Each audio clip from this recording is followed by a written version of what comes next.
सतनाम श्री वाहिगुरु जीओ। बिलावल महला पंजवा। गुरपूरै मेरी राख लई, अमृत नाम हृदय मह दीनो। जन्म जन्म की मैल गई। गुरपूरै मेरी राख लई, अमृत नाम हृदय मह दीनो। जन्म जन्म की मैल गई। रहाओ।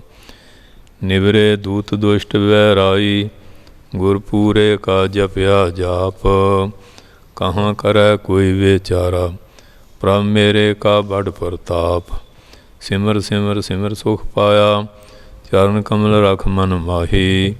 ताकि शरण पर्यो नानक दास, जाते ऊपर को नाही। ताकि शरण पर्यो नानक दास, जाते ऊपर को नाही।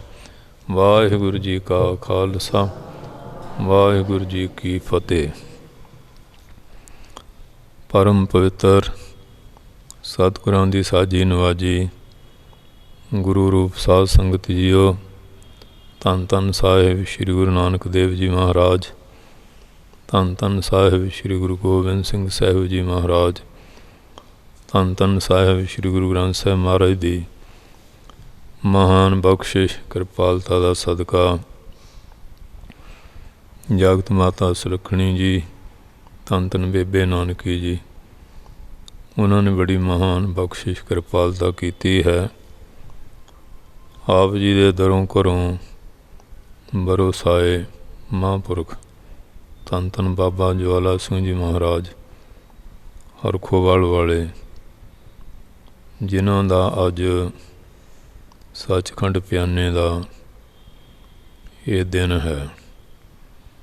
13 नवंबर 28 कतक दिन बुधवार 7:40 ते नगर डमेली, जो धन धन बाबा दलीप सिंह जी महाराज जी की कुटिया है, और मस्त बाबा ज्ञान चंद जी, और जिस नगर दे विच संत बाबा कपूर सिंह जी ने बड़ी तपस्या की, और धन धन साहिब श्री गुरु हरगोबिंद साहिब जी महाराज जी ने पावन चरण पाए। करतारपुर साहिब का जंग जदों समाप्त हो गया, उस तो बाद महाराज कीरतपुर साहब वल जा रहे सी, ते पलाही नगर विखे डमेली की संगत आई। आने का कारण बनया कि किसी समय इस नगर च कोई रमते साधु आए। उन्हां दिनां च यह रुत सी ते कमाद गन्ने पीड़न का काम चल रहा सी। कोई किसान गन्ने पीड़ रहा सी, तो महापुरखों ने जिमें रुत का प्रभाव हुंदा है, कहन लगे भगता भी असीं गन्नियां दी रस पीनी चाहते हाँ। प्रकृति ने जुदी जुदी तरह के ये जीव बनाए है। हर एक का सुभाव आपो अपना है।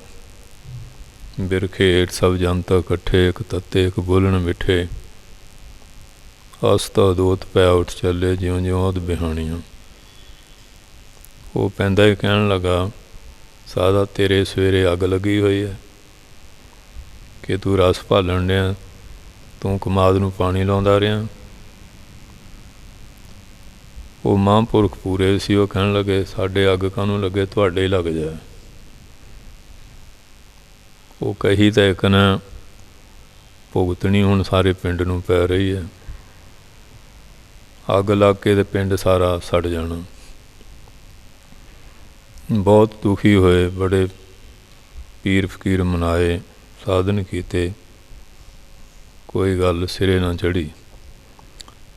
अखीर जदों नगर के लोगों नूं पता लगा कि महाराज 6वें पातशाह पलाही नगर च आए है, सियाणे बजुर्ग इकट्ठे होए, पेटा लैके महाराज चलना च हाज़र होए। और बेनती की महाराज साढ़े नगर चरण पाओ भी संत का सराप होया होया भी असीं बड़े दुखी हैं।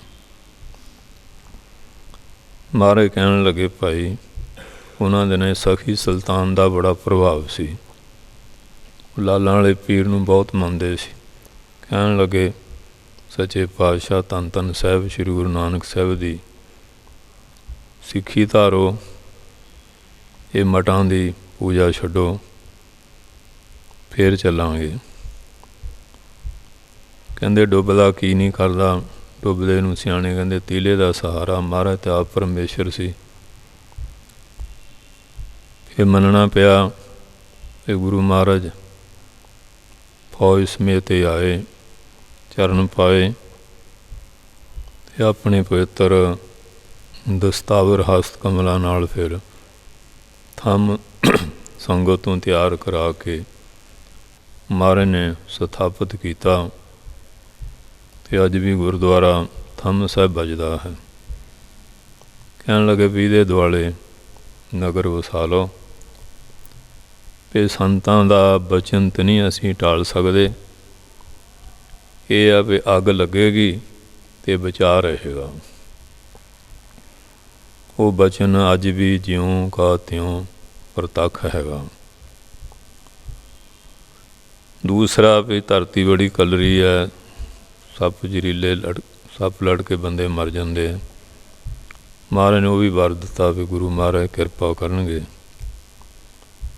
ते छेवें पातशाह जी ने बख्शिश की। फिर संत बाबा दलीप सिंह जी ने उत्थे बड़ी तपस्या की, दवाई बूटी देसी इलाज करते रहे दुखियां दा। जिन्हां ते कोई आवागुण रूहां दा पहरा सी वो भी कृपा करते सी।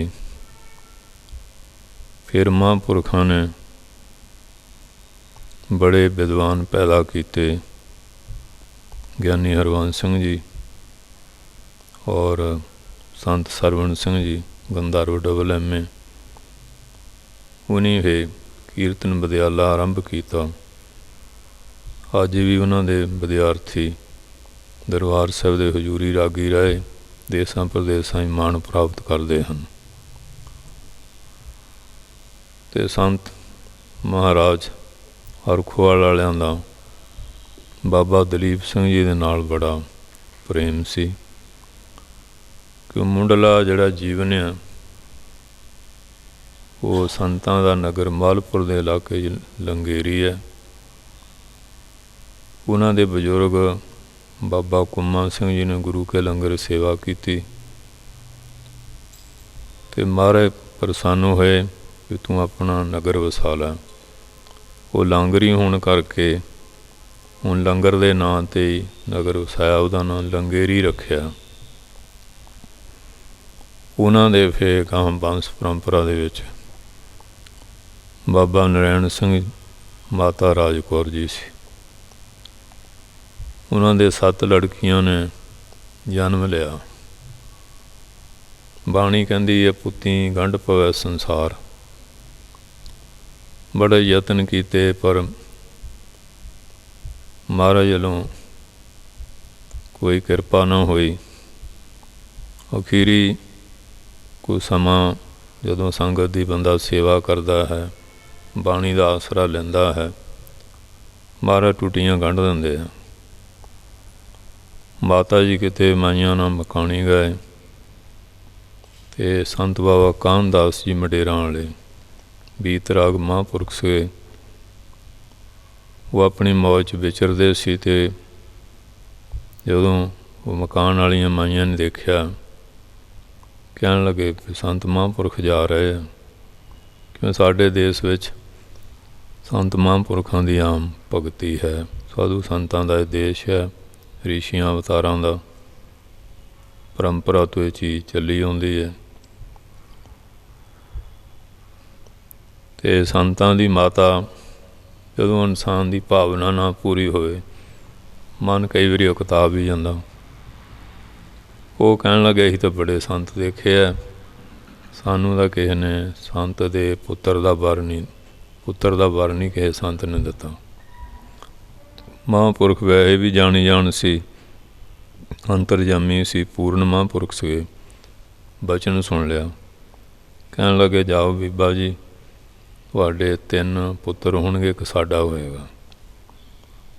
ਉਹ ਵੱਡੇ ਫਿਰ ਜਮਾਂਦਾਰ ਸਰਦਾਰ ਅਛਰ ਸਿੰਘ ਜੀ, ਛੋਟੇ ਸੰਤ ਮਹਾਰਾਜ ਜੀ, ਉਹਨਾਂ ਤੇ ਛੋਟੇ ਬਾਊ ਦਇਆ ਸਿੰਘ ਜੀ।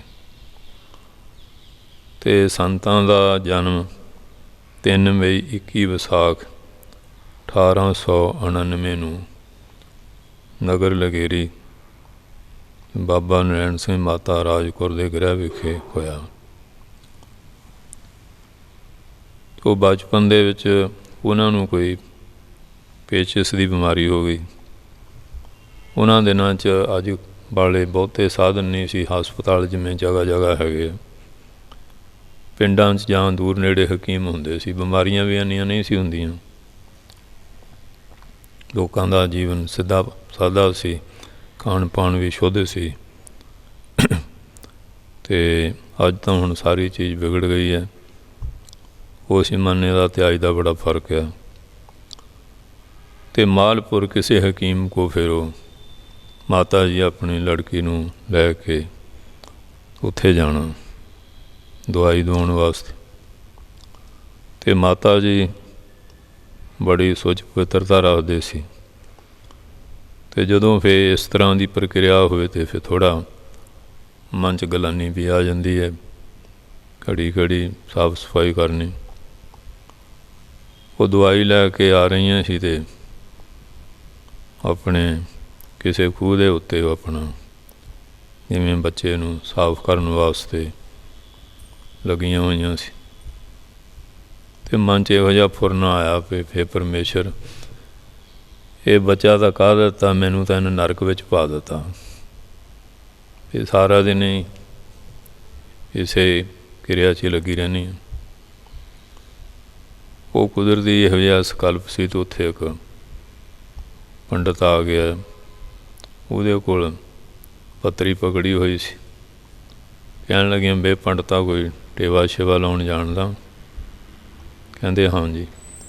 ਉਹ ਚਾਂਦੀ ਦਾ 1 ਰੁਪਈਆ ਦਿੱਤਾ ਵੀ ਘਰ ਜਾ ਕੇ ਤੇਰੀ ਪੂਜਾ ਪ੍ਰਤਿਸ਼ਠਾ ਵੀ ਹੋਰ ਵੀ ਸੇਵਾ ਕਰਾਂਗੇ, ਮਾਇਆ ਦਿਆਂਗੇ, ਵਸਤਰ ਦਿਆਂਗੇ, ਰਸ ਪਾਣੀ ਦਿਆਂਗੇ। ਵੀ ਦੱਸ ਸਹੀ ਵੀ ਬੱਚਾ ਮਰੇਗਾ ਜਾਂ ਜਿੰਦਾ ਰਹੂਗਾ। ਵੀ ਮੈਂ ਤਾਂ ਬੜੀ ਦੁਖੀ ਹੋ ਗਈ, ਨਰਕ 'ਚ ਪੈ ਗਈ ਹਾਂ। ਉਹ ਜਿਵੇਂ ਪੰਡਤ ਲੋਕਾਂ ਦਾ ਹੁੰਦਾ, ਪੱਤਰੀ 4 ਪੱਤਰੇ ਇੱਧਰ ਫੁੱਲ ਇੱਧਰ। ਕਹਿਣ ਲੱਗਾ ਭਈ ਇਹ ਅੱਜ ਤੋਂ ਬਾਅਦ ਹੁਣ ਬਿਮਾਰ ਨਹੀਂ ਰਹੇਗਾ। ਜੇ ਫੌਜ 'ਚ ਗਿਆ ਤਾਂ ਵੱਡਾ ਅਫਸਰ ਬਣੇਗਾ, ਜੇ ਪੜ੍ਹਨ ਨਾਲ ਤਾਂ ਬੜਾ ਵਿਦਵਾਨ ਬਣੇਗਾ, ਜੇ ਭਜਨ ਵੱਲ ਤੁਰਿਆ ਤਾਂ ਭਜਨੀਕ ਬੜਾ ਹੋਏਗਾ, ਅਤੇ ਜੇ ਮਾਇਆ ਤਾਂ ਦਾਨੀ ਬੜਾ ਹੋਏਗਾ। ਉਹ ਮਾਤਾ ਕਹਿੰਦੀ ਜਿਹੜੇ ਪੰਡਤ ਲੋਕ ਹੁੰਦੇ ਨਾ, ਉਹ ਫਿਰ ਇਸ ਤਰ੍ਹਾਂ ਦੀਆਂ ਵਡਿਆਈ ਦੀਆਂ ਗੱਲਾਂ ਕਰਕੇ ਅਗਲੇ ਨੂੰ ਪ੍ਰਭਾਵਿਤ ਕਰ ਲੈਂਦੇ ਆ ਵੀ ਪੰਡਤਾ ਸੱਚ ਦੱਸ, ਵੀ ਲਿਫਾਫੇ ਵਾਲੀ ਗੱਲ ਨਹੀਂ ਕਰਨੀ। ਕਹਿੰਦੇ ਬਿਲਕੁਲ ਸੱਚ। ਉਸ ਤੋਂ ਬਾਅਦ ਆਰਾਮ ਹੁੰਦਾ ਗਿਆ, ਉਹਨੂੰ ਨਾਲ ਲੈ ਲਿਆ। ਫਿਰ ਨਗਰ ਚਲੋ, ਨਾ ਲੰਗਰ ਪਾਣੀ ਛਕਾਵਾਂਗੇ, ਨਾ ਤੁਹਾਡੀ ਪੇਟ ਪੁਜਾਰੀ ਦਿਆਂਗੇ। ਅਤੇ ਜਿਸ ਵੇਲੇ ਉਹ ਨਗਰ ਦੀ ਜੂਹ 'ਚ ਗਏ, ਉਹ ਫਿਰ ਉੱਥੇ ਜਿਹੜਾ ਪੰਡਿਤ ਸੀ ਗੁਪਤ ਹੋ ਗਿਆ। ਉਹ ਬਿਲਕੁਲ ਰਾਜੀ ਹੋ ਗਿਆ, ਕਿਉਂ ਪਰਮੇਸ਼ਰ ਵੱਲੋਂ ਹੀ ਕੋਈ ਜਿਵੇਂ ਸ਼ਹੀਦੀ ਪਹਿਰਾ ਹੁੰਦਾ, ਕੌਤਕ ਵਰਤਿਆ। ਉਸ ਤੋਂ ਬਾਅਦ ਰਾਜੀ ਹੋ ਗਿਆ। ਫਿਰ ਆਮ ਸਿਆਣੇ ਘਰਾਂ ਦੇ ਵਿੱਚ ਗੁਰਸਿੱਖਾਂ ਦੇ ਰਿਵਾਜ਼ ਹੁੰਦਾ ਸੀ ਕਿ ਬੱਚੇ ਨੂੰ ਗੁਰੂ ਚਰਨੀ ਲਾਉਣਾ। ਉਹ ਹੁੰਦਾ ਸੀ ਗ੍ਰੰਥੀ ਸਿੰਘ ਨੇ ਆਪਣੇ ਕੋਲ ਮਹਾਰਾਜ ਤਾਬਿਆ ਬਹਾਲ ਕੇ ਅਤੇ ਉਹਨੂੰ 5-7 ਵਾਰੀ ਮੂਲ ਮੰਤਰ ਪੜ੍ਹਾ ਦੇਣਾ। ਤੇ ਜਾਂ ਧਰਤੀ ਦੇ ਮਿੱਟੀ ਵਿਛਾ ਕੇ ਲਿਖਾਉਣਾ ਤੇ ਕਹਿਣਾ ਊੜਾ ਐੜਾ ਈੜੀ ਸੱਸਾ ਹਾਹਾ ਤੇਰਾ ਕੱਟਿਆ ਜੰਮਣ ਮਰਦਾ ਫਾਹਾ। ਇਸ ਤਰ੍ਹਾਂ ਦੇ ਬਚਨ ਹੁੰਦੇ ਸੀ। ਉਹ ਨਿਆਣਿਆਂ ਨੂੰ ਮਤਲਬ ਗੁੜਤੀ ਇਹੋ ਜਿਹੀ ਦੇ ਦੇਣੀ ਜਨਮ ਤੋਂ ਹੀ। ਉਹ ਫਿਰ ਜਨਮ ਸੰਸਕਾਰ ਜਿਵੇਂ ਗ੍ਰੰਥੀ ਸਿੰਘ ਜਦੋਂ ਹੋਏ ਅਤੇ ਜਲ 'ਤੇ ਸ੍ਰੀ ਸਾਹਿਬ ਫੇਰ ਕੇ ਜਪਜੀ ਸਾਹਿਬ ਪੜ੍ਹਿਆ, ਆਨੰਦ ਸਾਹਿਬ ਪੜ੍ਹ ਕੇ ਵਿੱਚ ਪਤਾਸੇ 5 ਪਾ ਕੇ ਉਹਦੀ ਗੁੜਤੀ ਦਿੱਤੀ ਸੀ। ਅਤੇ ਦੂਜੀ ਗੁੜਤੀ ਇਹ ਹੈਗੀ ਹੈ। ਇਸ ਤਰ੍ਹਾਂ ਫਿਰ ਹੌਲੀ ਹੌਲੀ ਉਹਨੂੰ ਗੁਰਮੁਖੀ ਪੜ੍ਹਾਉਣੀ ਅਤੇ ਪੜ੍ਹ ਜਾਏ ਫਿਰ 5 ਗ੍ਰੰਥੀ 10 ਗ੍ਰੰਥੀ 22 ਵਾਰਾਂ ਭਗਤ ਬਾਣੀ, ਫਿਰ ਮਹਾਰਾਜ ਦੀਆਂ ਸਾਂਝੀਆਂ, ਫਿਰ ਮਹਾਰਾਜ ਦੀ ਤਾਬਿਆ ਬਹਾ ਲੈਣਾ। ਇਸ ਤਰ੍ਹਾਂ ਦੇ ਗ੍ਰੰਥੀ ਵੀ ਸਿਆਣੇ ਹੁੰਦੇ ਸੀ, ਸੁਲਝੇ ਹੋਏ ਸ਼ੁੱਧ ਪਾਠੀ ਗਿਆਨੀ ਲੋਕ ਹੁੰਦੇ ਸੀ। ਇਸ ਤਰ੍ਹਾਂ ਫਿਰ ਉਦੋਂ ਸਕੂਲ ਜਿਹੜੇ ਮਦਰਸੇ ਵੀ ਵਿਰਲੇ ਵਿਰਲੇ ਹੁੰਦੇ ਸੀ ਅਤੇ ਉੱਥੇ ਫਿਰ ਆਪਣਾ ਉਰਦੂ ਆਦਿਕ ਦਾ ਵੀ ਹੁੰਦਾ ਸੀ ਅਤੇ ਹੋਰ ਨਾਲ ਨਾਲ ਜਿਵੇਂ ਉਸ ਮੌਕੇ ਦਾ ਰਿਵਾਜ਼ ਸੀ। ਫਿਰ 1907 ਦੇ ਵਿੱਚ ਉਹ ਚੰਗੇ ਜਵਾਨ ਨਿਕਲੇ। 6 ਫੁੱਟ 2 ਇੰਚ ਲੰਬਾ ਕੱਦ ਸੀ ਅਤੇ ਉਹਨਾਂ ਦਾ ਬਹੁਤੀਆਂ ਨੌਕਰੀਆਂ ਤਾਂ ਹੁੰਦੀਆਂ ਨਹੀਂ, ਜ਼ਿਆਦਾ ਫੌਜ ਦਾ ਹੀ ਪ੍ਰਭਾਵ ਹੁੰਦਾ ਸੀ। ਕੋਈ ਫੌਜ ਵਾਲਾ ਪਿੰਡ ਚਾਹੇ ਸਾਰਾ ਪਿੰਡ ਫੌਜੀ ਨੂੰ ਦੇਖਣ ਜਾਂਦਾ ਹੁੰਦਾ ਸੀ। ਲੋਕਾਂ ਦੇ ਅੰਦਰ ਐਸਾ ਵੀ ਰਾਸ਼ਟਰ ਦੀ ਸੇਵਾ ਕਰਦੇ ਸ਼ਰਧਾ ਹੁੰਦੀ ਸੀ। 1907 ਵਿੱਚ ਫਿਰ ਉਹ ਫੌਜ 'ਚ ਭਰਤੀ ਹੋ ਗਿਆ ਅਤੇ ਸਰਦਾਰ ਜਵਾਲਾ ਸਿੰਘ ਸੀ, ਉਹਨਾਂ ਨੇ ਭਰਤੀ ਕੀਤਾ। ਅਤੇ ਜਦੋਂ ਪਲਟਨ ਮੋਤੀ ਮਰਦਾਨ ਦੇ ਇਲਾਕੇ 'ਚ ਗਈ ਅਤੇ ਉੱਥੇ ਧੰਨ ਧੰਨ ਬਾਬਾ ਕਰਮ ਸਿੰਘ ਮਹਾਰਾਜ ਆਪ ਫੌਜ 'ਚ ਰਹੇ, ਇਸ ਕਰਕੇ ਫੌਜ ਦੇ ਸਿੰਘ ਉਹਨਾਂ 'ਤੇ ਬੜਾ ਸ਼ਰਧਾ ਰੱਖਦੇ ਸੀ ਅਤੇ ਮਹਾਂਪੁਰਖਾਂ ਦਾ ਜੀਵਨ ਬੜਾ ਅਲੌਕਿਕ ਕਰਿਸ਼ਮਿਆਂ ਨਾਲ ਭਰਿਆ ਹੋਇਆ ਸੀ। ਹਿੰਦੂ ਸਿੱਖ ਮੁਸਲਮਾਨ ਸਭ 'ਤੇ ਉਹਨਾਂ ਦਾ ਪ੍ਰਭਾਵ ਸੀ। ਅਤੇ ਫੌਜ ਵਿੱਚ ਵੀ ਜਿਹੜੇ ਫੌਜੀ ਸਿੰਘ ਸੀ ਉਹਨਾਂ ਦੇ ਉੱਤੇ ਮਹਾਂਪੁਰਖਾਂ ਦਾ ਬੜਾ ਅਵਸਰ ਸੀਗਾ, ਕਿਉਂਕਿ ਬੰਦਗੀ ਦੇ ਸਮੇਂ ਮਹਾਰਾਜ ਦਸਮ ਪਾਤਸ਼ਾਹ ਨੇ ਉਹਨਾਂ ਦੀ ਜਗ੍ਹਾ ਪਹਿਰਾ ਦਿੱਤਾ। 1857 ਦੇ ਗਦਰ 'ਚ ਗਊ ਗਰੀਬ ਰੱਖਿਆ ਕਰਦੇ ਰਹੇ।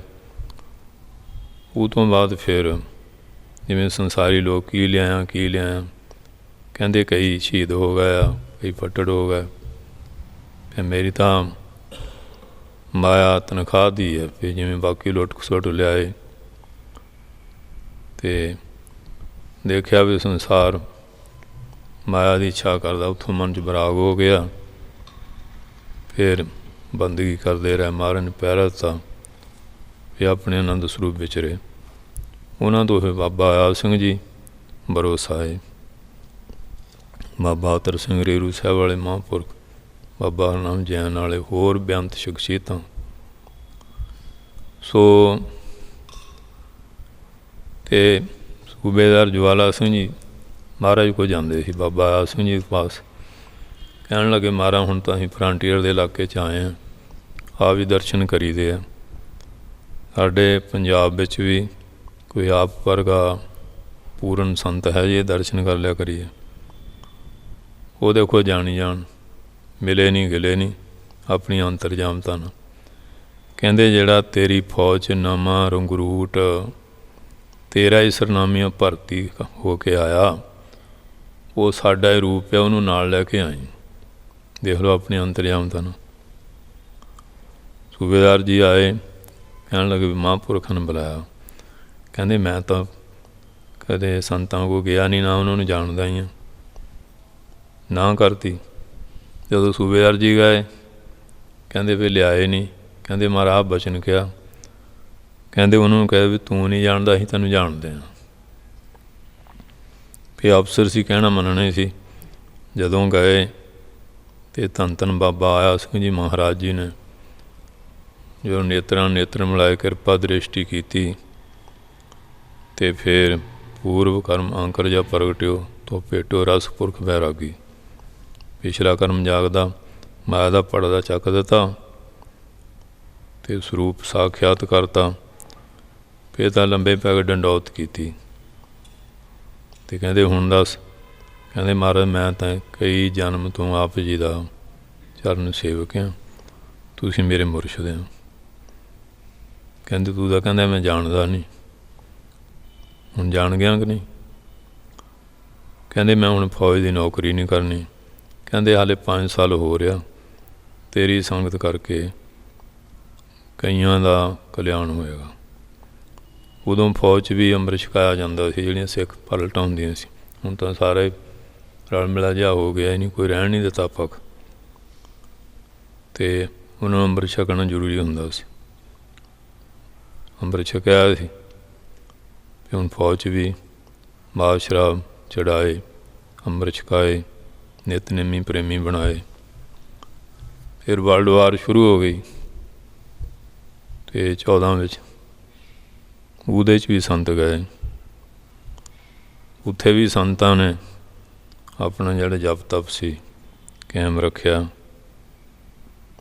ਅਤੇ ਫਿਰ 1917 ਦੇ ਵਿੱਚ ਫੌਜ ਦਾ ਤਿਆਗ ਕਰਕੇ ਪੈਨਸ਼ਨ ਨਹੀਂ ਲਈ ਅਤੇ ਸਿੱਧੇ ਧੰਨ ਧੰਨ ਬਾਬਾ ਸਿੰਘ ਚਰਨਾਂ ਜਾ ਗਏ। ਉੱਥੇ ਫਿਰ 1 ਸਾਲ ਆਪ ਖੇਤੀ ਕਰਦੇ ਰਹੇ, ਬਾਕੀ ਸੇਵਾਵਾਂ ਵੀ ਜੋ ਹੁਕਮ ਕਰਦੇ ਸੀ। ਫਿਰ ਸੰਤ ਬੇਸ਼ਨ ਸਿੰਘ ਜੀ ਨੰਗਲ ਵਾਲੇ ਮਹਾਂਪੁਰਖ, ਜੋ ਧੰਨ ਧੰਨ ਬਾਬਾ ਹਰਨਾਮ ਸਿੰਘ ਜੀ ਦੇ ਆਪਣੇ ਚੇਲੇ ਸੀ ਜੈਨ ਵਾਲਿਆਂ ਦੇ, ਉਹ ਯਾਤਰਾ ਨੂੰ ਗਏ ਅਤੇ ਉਹਨਾਂ ਨੇ ਲੰਗਰ 'ਚ ਭਾਂਡੇ ਮਾਂਜਦੇ ਰਹਿਣਾ। ਅਤੇ ਬਾਬਾ ਆਇਆ ਸਿੰਘ ਜੀ ਦੇਖ ਕੇ ਬੜੇ ਖੁਸ਼ ਹੋਏ ਵੀ ਨਹੀਂ, ਆਮ ਯਾਤਰੂ ਲੋਕ ਬਸਤਰ ਚੰਗੇ ਹੁੰਦੇ, ਆਪਣਾ ਥੋੜ੍ਹਾ ਸੋਚਦੇ ਆ ਵੀ ਨਹੀਂ ਕੋਈ ਪਰਵਾਹ ਨਹੀਂ, ਜਦੋਂ ਦੇਖਦੇ ਹਾਂ ਲੰਗਰ ਦੇ ਬਰਤਨ ਮਾਂਜਦੇ ਹੁੰਦੇ ਆ। ਕਹਿਣ ਲੱਗੇ ਬੇਸ਼ਨ ਸਿੰਘ ਜੋ ਚਾਹੁੰਦੇ ਮੰਗ ਲਓ। ਉਹ ਕਹਿੰਦੇ ਮਹਾਰਾਜ ਹੋਰ ਤਾਂ ਕੁਛ ਨਹੀਂ, ਅਤੇ ਸੰਤ ਜਵਾਲਾ ਸਿੰਘ ਨੂੰ ਮੇਰੇ ਨਾਲ ਭੇਜ ਦਿਓ, ਕਿਉਂਕਿ ਪਹਿਲਾਂ ਕਿਤੇ ਉਹ ਨਗਰਾਂ ਦੀ ਜੂਹ ਜਿਹੜੀ ਇਕੱਠੀ ਆ, ਇਕੱਠੇ ਪਸ਼ੂ ਚਾਰਦੇ ਰਹੇ, ਜਿਵੇਂ ਪਹਿਲਾਂ ਹੀ ਪ੍ਰੇਮ ਸੀ। ਉਹ ਫਿਰ ਸੰਤਾਂ ਨੂੰ ਆਪਣੇ ਨਾਲ ਲੈ ਆਏ। ਸੰਤ ਫਿਰ ਨਗਰਾਂ ਦੀ ਭਾਲ ਕਰਦੇ ਸੀ ਵੀ ਕੋਈ ਇਕਾਂਤ ਜਗ੍ਹਾ ਮਿਲੇ। ਟਕੋਵਾਲ ਨਗਰ ਉੱਥੇ ਆਏ, ਬਕੂਹਾ, ਉੱਥੇ ਸੰਤ ਲਾਭ ਸਿੰਘ ਉਹਨਾਂ ਨੂੰ ਪੁੱਛਿਆ। ਉਹ ਕਹਿੰਦੇ ਬੀਬੀ ਦੀ ਪੜੋਰੀ ਸਵੇਰੇ ਕਿਸੇ ਦੇ ਸਹਿਜਪਾਲ ਭੋਗ ਆ, ਉੱਥੇ ਚਲਾਂਗੇ, ਫਿਰ ਤੁਹਾਨੂੰ ਜਗ੍ਹਾ ਦਿਖਾਵਾਂਗੇ। ਭੋਗ ਪਿਆ ਅਤੇ ਅੱਗੇ ਸਾਈਂ ਖਾਕੀ ਸ਼ਦਾ ਮਾਕੂਰਾ ਸੀ, ਅਤੇ ਅੱਗੇ ਫਿਰ ਇੱਕ ਜੰਗਲ ਦੇ ਵਿੱਚ ਸਤੀ ਦੀ ਮੱਟੀ ਸੀ। ਕਿਉਂ ਹੁਣ ਤਾਂ ਧਰਤੀ ਸਾਰੀ ਸਾਫ਼ ਹੋ ਗਈ। ਜਦੋਂ ਅਸੀਂ ਦੇਖਿਆ ਅਤੇ ਝੱਲ ਬੜੀ ਦੂਰ ਤੱਕ ਸੀਗਾ। ਬੋਨ ਪੱਟੀ ਵੱਲ ਜਾਓ, ਸਾਰੇ ਝੱਲੇ ਝੱਲ ਹੁੰਦਾ ਸੀ, ਜੰਗਲ ਸੀ। ਅਤੇ ਉਹ ਕੋਈ ਘੁਮਿਆਰ ਸਿੰਘ ਜੀਊੜਗੋਦ ਦੇ ਸੀ। ਉਹ ਵਿਆਹ ਕੇ ਆਏ, ਉੱਥੇ ਕਦੇ ਨਦੀ ਸੀ, ਪਾਣੀ ਪੂਣੀ ਪੀਤਾ, ਆਰਾਮ ਕੀਤਾ। ਉਹ ਮੁੰਡੇ ਦੇ ਸੱਪ ਲੜ ਗਿਆ ਅਤੇ ਉਹ ਮਰ ਗਿਆ। ਉਹ ਕਹਿੰਦੇ ਹੁਣ ਜੰਗਲ ਆ, ਬਾਲਣ ਤਾਂ ਆਮ ਹੈਗਾ, ਕਿੱਥੇ ਚੁੱਕੀ ਜਾਵਾਂਗੇ। ਉੱਥੇ ਚੇਖਾ ਬਣਾ ਕੇ ਵੀ ਸੰਸਕਾਰ ਕਰਦੇ ਜੀ। ਉਹ ਜਿਹੜੀ ਲੜਕੀ ਸੀ ਉਹ ਨਾਲ ਸਤੀ ਹੋ ਗਈ। ਉਹ ਪ੍ਰਜਾਪਤ ਜਿਹੜੇ ਘੁਮਿਆਰ ਸੀ, ਉਹਨਾਂ ਨੇ ਉਹਦੀ ਜਾਚ ਉਹ ਸਤੀ ਦੀ ਮੱਟੀ ਬਣਾਈ ਹੋਈ ਸੀ, ਅਤੇ ਘੁਮਿਆਰ ਉਹਨੂੰ ਮੰਨਦੇ ਸੀ। ਅੱਜ ਵੀ ਭਾਵੇਂ ਦੇਸਾਂ ਪ੍ਰਦੇਸਾਂ ਗਏ ਆ, ਅਤੇ ਉਹ ਪ੍ਰਜਾਪਤ ਜਿਹੜੇ ਆ ਉਹ ਹੁਣ ਵੀ ਉੱਥੇ ਕਾਫੀ ਮਾਨਤਾ ਕਰਦੇ ਆ, ਆਉਂਦੇ ਆ ਅੱਗੇ ਪਿੱਛੇ, ਸਤੀ ਨੂੰ ਮੰਨਦੇ ਆ। ਉਹ ਜਿਵੇਂ ਰਿਵਾਜ਼ ਆ, ਚੁੰਨੀ ਚਾਨੀ ਚੜ੍ਹਾਉਂਦੇ ਆ। ਉਹੀ ਜਗ੍ਹਾ ਸੀ। ਅਤੇ ਸੰਤਾਂ ਨੇ ਫਿਰ ਮੀਂਹ ਕੀਣੀ 'ਤੇ ਵੀ ਚਲੋ ਬੈਠਣ ਨੂੰ ਜਗ੍ਹਾ ਹੈਗੀ ਆ, ਅਤੇ ਤਪ ਕੀਤਾ, ਉਹ ਤਪ ਸਥਾਨ ਬਣ ਗਿਆ। ਫਿਰ ਇਸੇ ਤਰ੍ਹਾਂ ਹੀ ਖੂਹੀ ਲੱਗੀ, ਝੌਂਪੜੀ ਬਣਾ ਲਈ। ਫਿਰ ਬਾਬਾ ਈਸ਼ਰ ਸਿੰਘ ਬਤਾਲੇ ਵਾਲੇ, ਉਹਨਾਂ ਨਾਲ ਮਿਲਾਪ ਹੋ ਗਿਆ। ਉਹਨਾਂ ਦੇ ਹੁਕਮ ਵਿੱਚ ਫਿਰ ਗੁਰਦੁਆਰਾ ਬਣਾਇਆ, ਲੰਗਰ ਦੀ ਸੇਵਾ ਆਰੰਭ ਹੋਈ।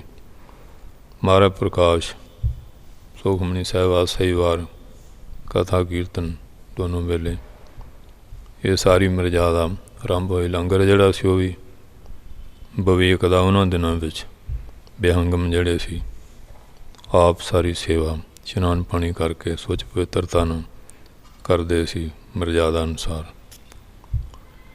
इस तरह फिर बाबा ईश्वर सिंह जी ने उन्होंने 12 साल श्री तरन तारण ते अंमृतसर की यात्रा का हुक्म लाया नंगे चरनी। 14 ते इत्थे तरन तारण बसिया अंमृतसर ते लंगरां की सेवा महाराज अवतारपुर ते श्री ननकाना साहब, ज्योति जो सुन करतारपुर साहब, दुआबे वाले करतारपुर मसिया ते पुनिया ते श्री गोविंदवाल और तरन तारण ते अंमृतसर चेत भादों मसिया सवाह दी टूटियां ते दशहरे ते चमकौर साहब, होले ते आनंदपुर सभा ते फतेहगढ़ साहब, महाराज अवतारपुर ते पटना साहब, महाराज ज्योति जो समून गुरु ग्रंथ पहल गुरतागदी ते हजूर साहब। इस तरह सेवा मतलब उन्होंने लाइया क्यों जिथे जाते ही पैसा तो उत्थे चढ़ जाते ते देसां प्रदेसां विचर के भी नहीं। नाल रागी सिंह पाठी विद्वान रखने, विधि नाल अखंड पाठ कथा कीर्तन होने, अमृत छकाने, ये मर्यादा चलती चलाउंदी रही। फिर तकरीबन पंथ विच उन्हां दा जिन्नियां भी संपरदा सारियां विच उन्हां दा सत्कार सी क्योंकि एकता वाले महापुरुख से जो गुरु नानक साहब का सिद्धांत उहदे ते पहरा दिंदे सी। जो गुरु नानक साहब की रहत मर्यादा उहदे विच पूरा हर तरह सुच पवित्रता का। तो इस तरह फिर जोत का पहरा रखा क्योंकि एक बारी उन्होंने बाणी हुई तो जिले आवाज़ देखी तो धन धन बाबा आया सिंह जी की सी। कहन लगे असीं तुहाडे ते पूरे खुश नहीं। कहते जी खुशी बख्शो।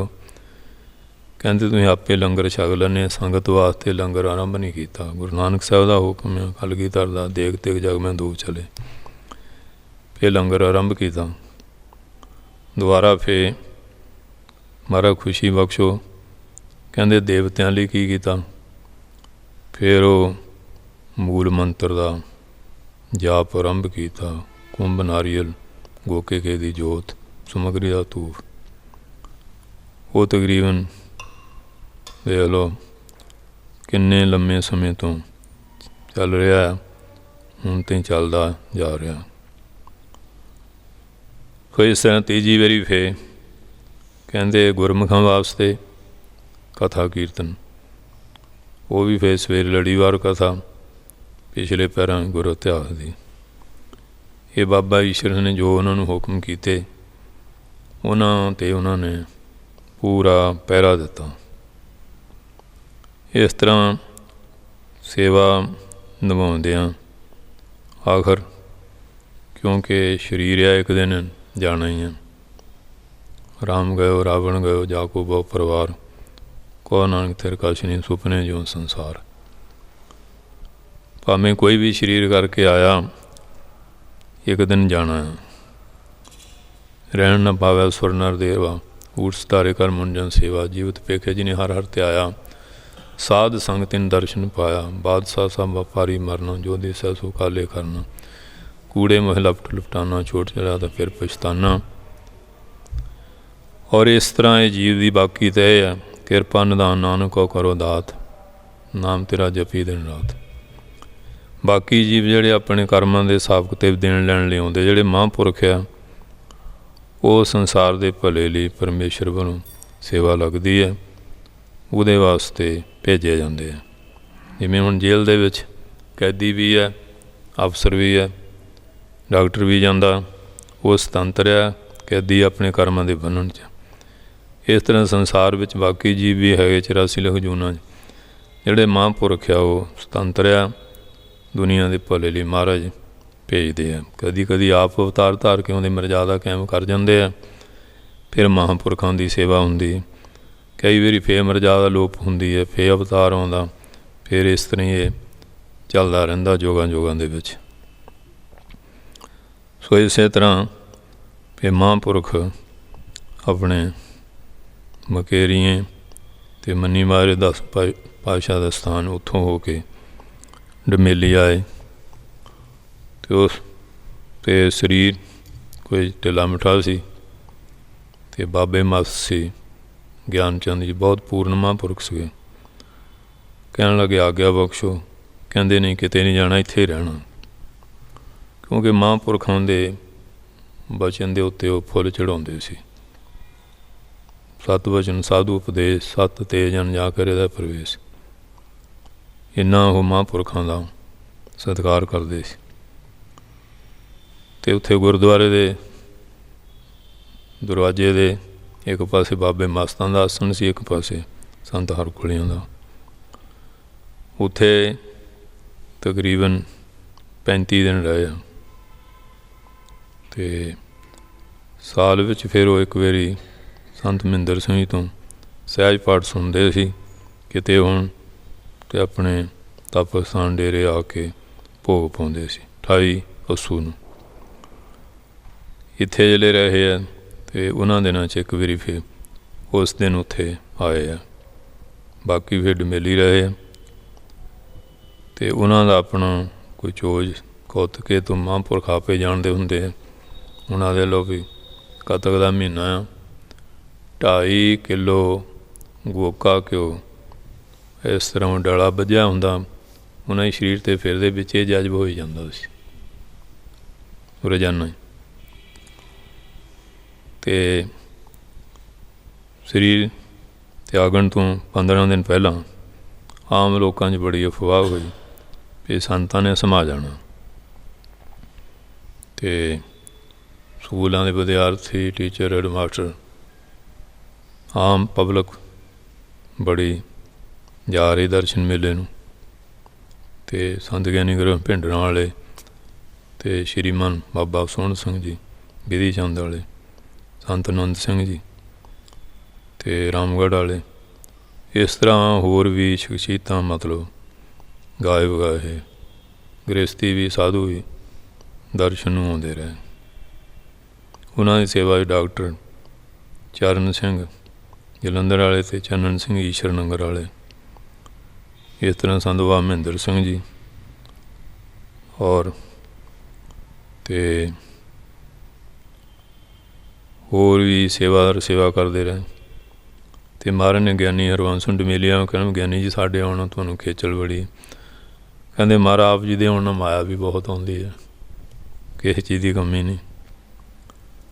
ਅਤੇ ਸੰਗਤਾਂ ਦਰਸ਼ਨ ਕਰਦੀਆਂ, ਅਤੇ ਅਸੀਂ ਵੀ ਜਾਂਦੇ ਰਹੇ। ਅਤੇ ਸਾਡੇ ਉਹ ਪਿਤਾ ਜੀ ਗਏ ਅਤੇ ਕਹਿਣ ਲੱਗੇ ਤੂੰ ਇਸ ਇਲਾਕੇ ਦਾ ਦੱਸ ਵੀ ਇਹ ਸਕੂਲਾਂ ਦੇ ਟੀਚਰ, ਵਿਦਿਆਰਥੀ, ਸੰਗਤ ਬੜੀ ਹੁੰਦੀ ਹੈ, ਇਹ ਕੀ ਕਾਰਨ ਹੈ? ਉਹ ਉਹਨਾਂ ਦੇ ਬਰਾਗ ਜਿਹਾ ਆ ਗਿਆ, ਗਲ ਭਰ ਗਿਆ, ਅੱਖਾਂ 'ਚ ਅੱਥਰੂ ਆ ਗਏ। ਕਹਿੰਦੇ ਕੀ ਗੱਲ ਦੱਸ? ਕਹਿੰਦੇ ਮਹਾਰਾਜ ਫਿਰ ਦੱਸਿਆ ਨਹੀਂ ਜਾਂਦਾ, ਕਿਹਾ ਨਹੀਂ ਜਾਂਦਾ।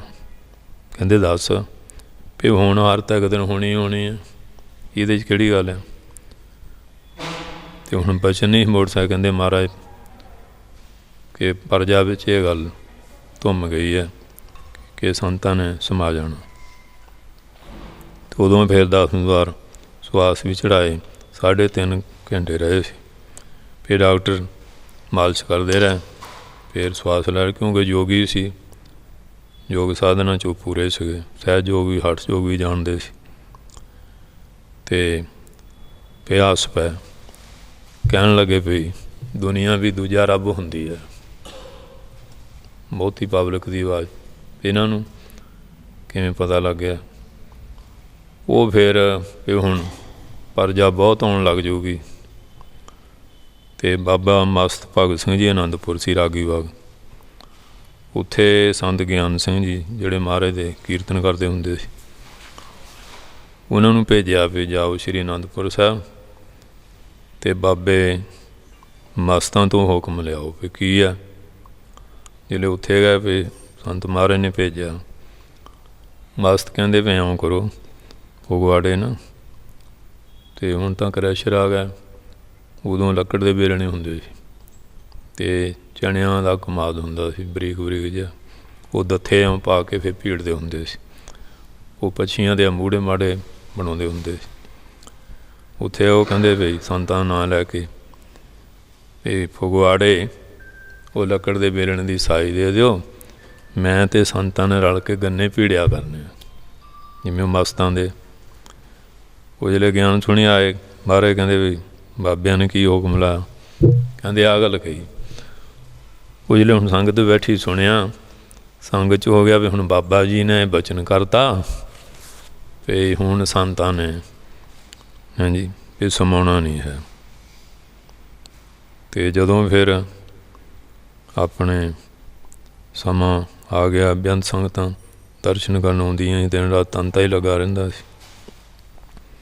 ਅਤੇ ਦਇਆ ਹੁੰਦੀ, ਮੈਂ ਵੀ ਇੱਕ ਦਿਨ ਬੈਠਾ ਸੀ ਅਤੇ ਮੈਨੂੰ ਪੁੱਛਣ ਲੱਗ ਪਿਆ ਕਿਹੜਾ ਕਿਹੜਾ ਨਿਤਨੇਮ ਕਰਦਾ ਹੁੰਦਾ।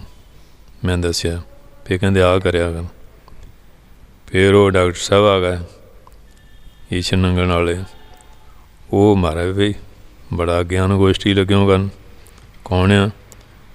ਉਹ ਮਹਾਰਾਜ ਕਹਿੰਦੇ ਵੀ ਆਪਣਾ ਹੀ ਆ, ਸੰਗਤ 'ਚ ਆ ਜਾਏਗਾ, ਜਨਮ ਸਵਾਰ ਲਏਗਾ। ਮਹਾਂਪੁਰਖਾਂ ਦੀ ਮਿਹਰ ਹੁੰਦੀ ਹੈ, ਕਿਰਪਾ ਹੁੰਦੀ ਹੈ, ਬਖਸ਼ਿਸ਼ ਹੁੰਦੀ ਹੈ। ਸੋ ਡੇਰੇ ਵਾਲੇ ਵੀ ਬਾਬਾ ਜਗਾ ਸਿੰਘ, ਬਾਬਾ ਜਨਕ ਸਿੰਘ, ਬਾਬੇ ਭਾਲ ਸੁਣੀ ਸਾਰੇ ਆਉਂਦੇ ਸੀ, ਬਾਬਾ ਸਾਹਿਬ ਬਾਬਾ ਗੁਰਬਖਸ਼ ਸਿੰਘ ਤਥਾ ਹੋਰ ਵੀ। ਉਹਨਾਂ ਨੂੰ ਕਹਿਣਾ ਵੀ ਤੁਸੀਂ ਤੁਹਾਡੀਆਂ ਜਿਹੜੀਆਂ ਸੇਵਾ ਲਾਈਆਂ ਉਹ ਕਰੋ, ਉੱਚੇ ਤੁਹਾਡਾ ਭਲਾ, ਇੱਥੇ ਆਉਣ ਦੀ ਲੋੜ ਨਹੀਂ। ਅਤੇ ਫਿਰ ਨੰਗਲ ਸਰਦਾਰ ਸੁਰਿੰਦਰ ਸਿੰਘ ਉਹਨਾਂ ਨੂੰ ਕਿਹਾ ਵੀ ਉਹ ਸਤਲੁਜ ਦਰਿਆ ਦਾ ਜਿਹੜਾ ਜਲ ਆ ਉਹ ਮੈਨੂੰ, ਜਿੱਥੇ ਮਹਾਰਾਜ ਚੌਪੇ ਚਾਰੀ ਭਗੌਰ ਸਾਹਿਬ, ਅਤੇ ਮਹਾਰਾਜ ਦਾ ਸਥਾਨ ਬਹੁਤ ਸੁੰਦਰ ਬਣਿਆ ਹੁਣ ਤਾਂ। ਅਤੇ ਪਾਣੀ ਦੀ ਡੰਗਾਈ ਫਿਰ ਦੱਸਿਆ ਸੀ ਵੀ ਇਸ ਤਰ੍ਹਾਂ ਬਕਸਾ ਬਣਾ ਕੇ ਵਿੱਚ ਮੋਰੀਆਂ ਰੱਖਣੀਆਂ, ਇਸ਼ਨਾਨ ਕਰਾ ਸਰੀਰ ਵਿੱਚ ਰੱਖ ਕੇ ਕੁਝ ਮੇਵੇ ਰੱਖ ਕੇ, ਅਤੇ ਮਹਾਰਾਜ ਚਰਨਾਂ 'ਚ ਜਪਜੀ ਸਾਹਿਬ ਪੜ੍ਹ ਕੇ ਦੇ ਕਰਕੇ ਅਰਦਾਸ ਕਰਕੇ ਚੌਪੇ ਪੜ੍ਹ ਕੇ ਉਹ ਸਥਾਨ ਹੈ ਆਨੰਦ ਸਾਹਿਬ, ਉੱਥੇ ਇਹ ਜਲ ਪ੍ਰਵਾਹ ਕਰ ਦੇਣਾ। ਇਹ ਹੁਕਮ ਪਹਿਲਾਂ ਲੱਗ ਗਿਆ ਸੀ। ਅਤੇ ਜਦੋਂ ਫਿਰ 15 ਦਿਨ ਹੋ ਗਏ, ਕਿਉਂ ਜੋਗਾ ਅਸੀਂ ਇਸ਼ਨਾਨ ਪਾਣੀ ਕੀਤਾ, ਅਤੇ ਸਵੇਰੇ ਫਿਰ ਚੌਂਕੜਾ ਲਾ ਕੇ ਬਹਿ ਗਏ, ਅਤੇ 7 ਵਜੇ ਕੇ ਪੂਰੇ 40 ਮਿੰਟ ਦੇ ਉੱਤੇ ਉਹਨਾਂ ਨੇ ਫਿਰ ਆਪਣਾ ਜਿਹੜੇ ਯੋਗੀ ਲੋਕ ਹੁੰਦੇ ਨਾ, ਉਹ 10ਵੇਂ ਦੁਆਰ ਬ੍ਰਹਮ ਰੰਦਰ ਨਾੜੀ ਹੁੰਦੀ ਹੈ, ਉਹਨੂੰ ਫੋੜ ਕੇ ਪ੍ਰਾਣ ਤਿਆਗ ਦਿੰਦੇ ਆ। ਬੈਠੇ ਆ ਜਿਵੇਂ ਸੱਪ ਕੁੰਜ ਤਿਆਗਦਾ, ਹਾਥੀ ਫੁੱਲਾਂ ਦੀ ਮਾਲਾ ਤਿਆਗ ਦਿੰਦਾ, ਕਿਉਂਕਿ ਉਹ ਜੰਮਣ ਮਰ ਤੋਂ ਰਹਿਤ ਹੁੰਦੇ ਆ। ਜਨਮ ਮਰਨ ਦੋਹੂ ਮੈਂ ਨਾਹੀ, ਜਨ ਪਰਉਪਕਾਰੀ ਆਏ, ਜੀ ਦਾਨ ਦੇ ਭਗਤੀ ਲੈਣ, ਹਰ ਸਿਉ ਲੈਣ ਮਿਲਾਏ।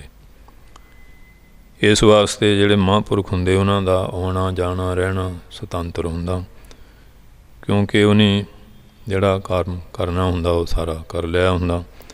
ਜਿਹੜੀ ਸੇਵਾ ਮਹਾਰਾਜ ਨੂੰ ਲੱਗਦੀ ਹੈ ਉਹ ਨਿਭਾ ਕੇ ਫਿਰ ਉਹ ਚਲੇ ਜਾਂਦੇ ਆ।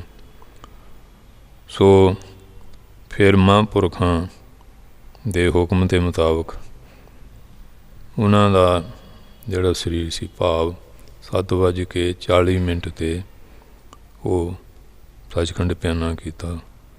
ਹਾਂਜੀ, ਸੂਰਜ ਕਿਰਨ ਵੇਲੇ ਜਲ ਕਾ ਜਲ ਹੁਆ ਰਾਮ, ਜੋਤੀ ਜੋਤ ਰਲੀ ਸੰਪੂਰਨ ਥੀ ਆਰਾਮ, ਜਿਉਂ ਜਲ ਮੈਂ ਜਲਾਏ ਖਟਾਨਾ, ਤਿਉਂ ਜੋਤੀ ਸੰਗ ਜੋਤ ਸਮਾਨਾ, ਮਿਟ ਗਏ ਗਉਨ ਪਾਏ ਵਿਸਰਾਮ, ਨਾਨਕ ਪ੍ਰਭ ਕੈ ਸਦ ਕੁਰਬਾਨ।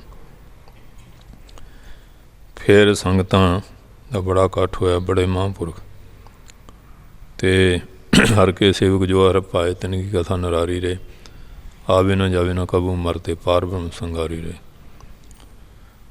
ਫਿਰ ਉਹਨਾਂ ਦੇ ਪਰਮ ਪਵਿੱਤਰ ਸਰੀਰ ਨੂੰ ਸ਼ਰਧਾ ਭਗਤੀ ਨਾਲ ਬੈਂਡ ਬਾਜੇ ਵੱਜੇ, ਰਾਗੀਆਂ ਹਰੀ ਜਸ ਕੀਰਤਨ, ਅਤੇ ਭਗੌਰ ਸਾਹਿਬ ਲੈ ਗਏ ਨੰਗਲ, ਭਾਖੜਾ ਉਂਗਲ ਜਿਹੜਾ ਵੱਜਦਾ, ਪਰਲੇ ਪਾਸੇ ਸ਼ਹਿਰ ਆ, ਦਰਿਆ ਦੇ ਉਰਲੇ ਪਾਸੇ ਜਿਹੜਾ ਭਗੌਰ ਵਾਲਾ ਰਾਜਾ ਸੀ, ਉਹਦੀ ਬੇਨਤੀ ਦੇ 10ਵੇਂ ਪਾਤਸ਼ਾਹ ਗਏ ਸੀ।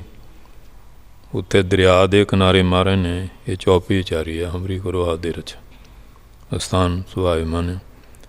10ਵੇਂ ਪਾਤਸ਼ਾਹ ਚਰਨਾਂ 'ਚ ਦੇ ਕਰਕੇ ਅਰਦਾਸ ਕਰਕੇ ਅਤੇ ਮਹਾਂਪੁਰਖਾਂ ਦਾ ਜਿਹੜਾ ਸਰੀਰ ਜਿਵੇਂ ਉਹਨੇ ਬਕਸੇ 'ਚ ਕਿਹਾ ਸੀ ਆਪਣੇ ਰੱਖ ਕੇ, ਅਤੇ 5 ਪਿਆਰਿਆਂ ਨੂੰ ਅਰਦਾਸ ਕਰਕੇ ਫਿਰ 2 ਬੇੜੀਆਂ ਆ ਜਾਣੀਆਂ ਰੱਖ ਕੇ, ਅਤੇ ਵਿਚਾਲੇ ਜਾ ਕੇ ਜਲ ਪ੍ਰਵਾਹ ਕਰ ਦਿੱਤਾ। ਅਤੇ ਫਿਰ ਅਗਲੇ ਦਿਨ ਕਿਉਂ ਹੁਕਮ ਸੀ ਵੀ ਬਹੁਤਾ ਚਿਰ ਸਰੀਰ ਨਹੀਂ ਰੱਖਣਾ, ਉਹਦੇ ਮੁਤਾਬਕ ਅਤੇ ਮਹਾਂਪੁਰਖਾਂ ਦੀ ਯਾਦ 'ਚ ਪਾਠ ਹੋਏ, ਭੋਗ ਪਏ, ਸੰਤ ਸਮਾਜ, ਗ੍ਰਸਤੀ, ਸੇਵਾਦਾਰ ਸਾਰੇ ਇਕੱਠੇ ਹੋਏ। ਫਿਰ ਸੰਤ ਬਾਬਾ ਹਰੀ ਸਿੰਘ ਜੀ ਮਹਾਰਾਜ ਕਹਾਰਪੁਰ ਵਾਲੇ, ਸੰਤ ਬਾਬਾ ਮਾਝਾ ਸਿੰਘ ਜੀ ਮਕਸੂਦਪੁਰ ਹੋਤੀ ਮਰਦਾਨਾ ਵਾਲੇ, ਅਤੇ ਬਾਬਾ ਸੋਹਣ ਬਿਧੀ ਚੰਦ ਵਾਲੇ, ਸੰਤ ਗਿਆਨੀ ਪਿੰਡਰਾਂ ਵਾਲੇ, ਤਥਾ ਸੰਤ ਆਨੰਦ ਸਿੰਘ ਰਾਮਗੜ੍ਹ ਵਾਲੇ, ਗਿਆਨੀ ਹਰੀ ਸਿੰਘ ਉਹਨਾਂ ਦੇ ਗੁਰਪਾਈ, ਅਤੇ ਬਾਬਾ ਦੀਦਾਰ ਸਿੰਘ ਜੀ, ਅਤੇ ਇਹ ਡੇਰੇ ਵਾਲੇ ਜਿੰਨੇ ਸੇਵਾਦਾਰ ਸੀ ਇਹਨਾਂ ਸਾਰਿਆਂ ਤੋਂ ਵੀ ਤੁਹਾਨੂੰ ਦੱਸੋ ਫਿਰ ਦਸਤਾਰ ਬਣੀ। ਉਹ ਕਹਿੰਦੀ ਸਾਨੂੰ ਤਾਂ ਜੋ ਸੇਵਾ ਲਾਈਆਂ ਇਹ ਠੀਕ ਆ। ਫਿਰ ਸੰਤ ਬਾਬਾ ਗੱਜਣ ਸਿੰਘ ਮਹਾਰਾਜ ਗੜਵਈ ਰਹੇ ਆ, ਸੰਤ ਮਹਿੰਦਰ ਸਿੰਘ ਉਹਨਾਂ ਦੀ ਲੰਗਰ ਦੀ ਸੇਵਾ ਕਰਦੇ ਸੀ। ਫਿਰ ਸੰਤ ਸਮਾਜ ਨੇ ਵਿਚਾਰ ਕਰਕੇ ਸੰਤ ਬਾਬਾ ਮਹਿੰਦਰ ਸਿੰਘ ਜੀ ਨੂੰ ਦਸਤਾਰਬੰਦੀ ਕਰ ਦਿੱਤੀ, ਅਤੇ ਉਹਨਾਂ ਮਹਾਂਪੁਰਖਾਂ ਨੇ ਵੀ ਬੜੇ ਨਿਯਮ ਦੇ ਨਾਲ ਆਪਣਾ ਸੇਵਾ ਨਿਭਾਈ। ਸੋ ਇਸ ਕਰਕੇ ਅਤੇ 13 ਨਵੰਬਰ 2861 ਬੁੱਧਵਾਰ 7:40 'ਤੇ ਡਮੇਲੀ ਨਗਰ ਸੰਤ ਬਾਬਾ ਦਲੀਪ ਸਿੰਘ ਦੀ ਕੁਟੀਆ ਸਮਾਏ।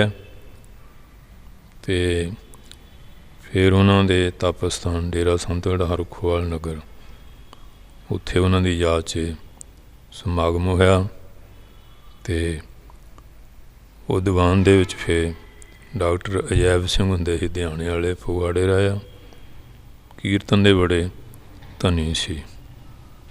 ਉਹਨਾਂ ਨੇ ਫਿਰ ਇੱਕ ਧਾਰਨਾ ਲਾਈ ਸੀ, ਅਤੇ ਸੰਗਤ ਨੇ ਤਾਂ ਬਰਲਾਪ 'ਚ ਰੋਣਾ ਹੀ ਸੀ, ਅਤੇ ਪੰਛੀ ਵੀ ਰੋ ਪਏ ਸੀ। ਬਹੁਤ ਕੀਰਤਨ ਦੇ ਧਨੀ ਡਾਕਟਰ ਬੜੇ ਸੁਲਝੇ ਹੋਏ ਸੀ, ਅਤੇ ਉੱਥੇ ਤਾਂ ਫਿਰ ਉਹਨੇ ਸਿੱਧੇ ਢੰਗ ਨਾਲ ਲਾਈ ਸੀ ਧਾਰਨਾ। ਆਪਾਂ ਵੀ ਪੜ੍ਹ ਲਈਏ।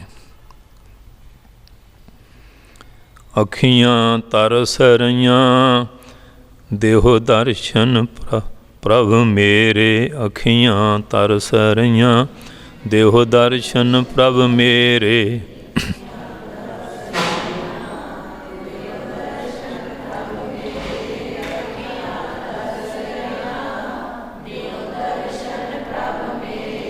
ਅੱਖੀਆਂ ਤਰਸ ਰਹੀਆਂ ਦੇਹੋ ਦਰਸ਼ਨ ਪ੍ਰਭ ਮੇਰੇ, ਅੱਖੀਆਂ ਤਰ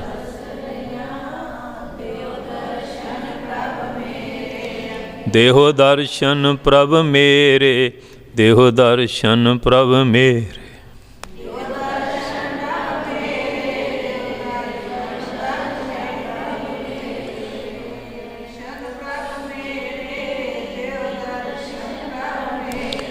ਅੱਖੀਆਂ ਤਰਸ ਰਹੀਆਂ ਦੇਹੋ ਦਰਸ਼ਨ ਪ੍ਰਭ ਮੇਰੇ।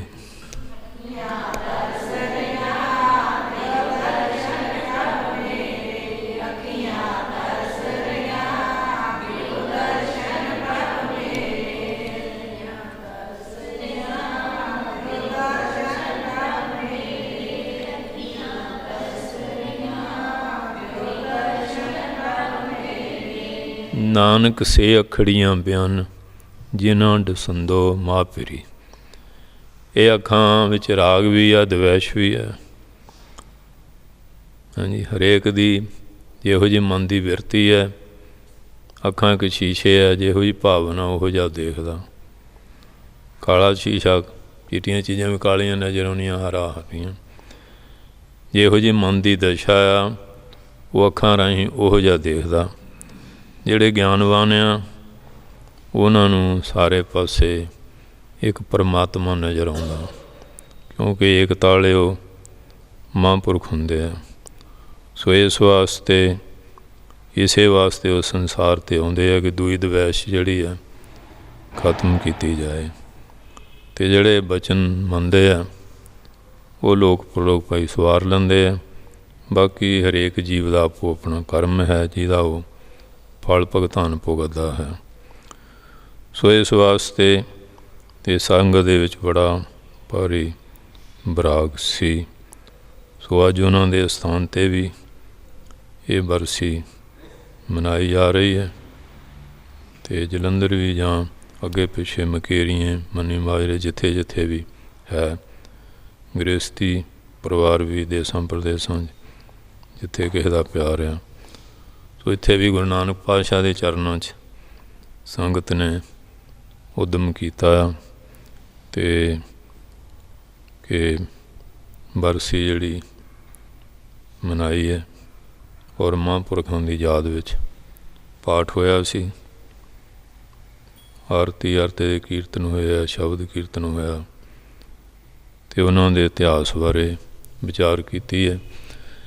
ਬਾਕੀ ਅਤੇ ਜਿਹੜੇ ਮਹਾਂਪੁਰਖਾਂ ਦੀ ਹੈ ਸਾਧਕੀ ਮਹਿਮਾ ਵੇਦ ਨਾ ਜਾਣੈ, ਜੇਤਾ ਸੁਣੇ ਤੇਤਾ ਬਖਿਆਨੈ। ਸੋ ਇਸ ਵਾਸਤੇ ਬਾਬਾ ਨਾਨਕ ਸਿੰਘ ਨਾਨਕਸਰ ਵਾਲੇ ਆ ਅਤੇ ਇਸ ਤਰ੍ਹਾਂ ਉਹਨਾਂ ਦੇ ਨਾਲ ਉਹਨਾਂ ਦਾ ਸੀ। ਇੱਥੇ ਹਰਪਲ ਡੇਰੇ ਉਦੋਂ ਬਾਬਾ ਈਸ਼ਰ ਸਿੰਘ ਜਵਾਨ ਉਮਰ 'ਚ ਸੀ, ਜਿੱਥੇ ਮਹਾਂਪੁਰਖ ਤਪ ਸਥਾਨ ਉੱਥੇ ਰਹੇ ਸੀ। ਅਤੇ ਇਸ ਤਰ੍ਹਾਂ ਹੋਰ ਵੀ ਬਹੁਤ ਸਮਾਗਮ ਹੈ।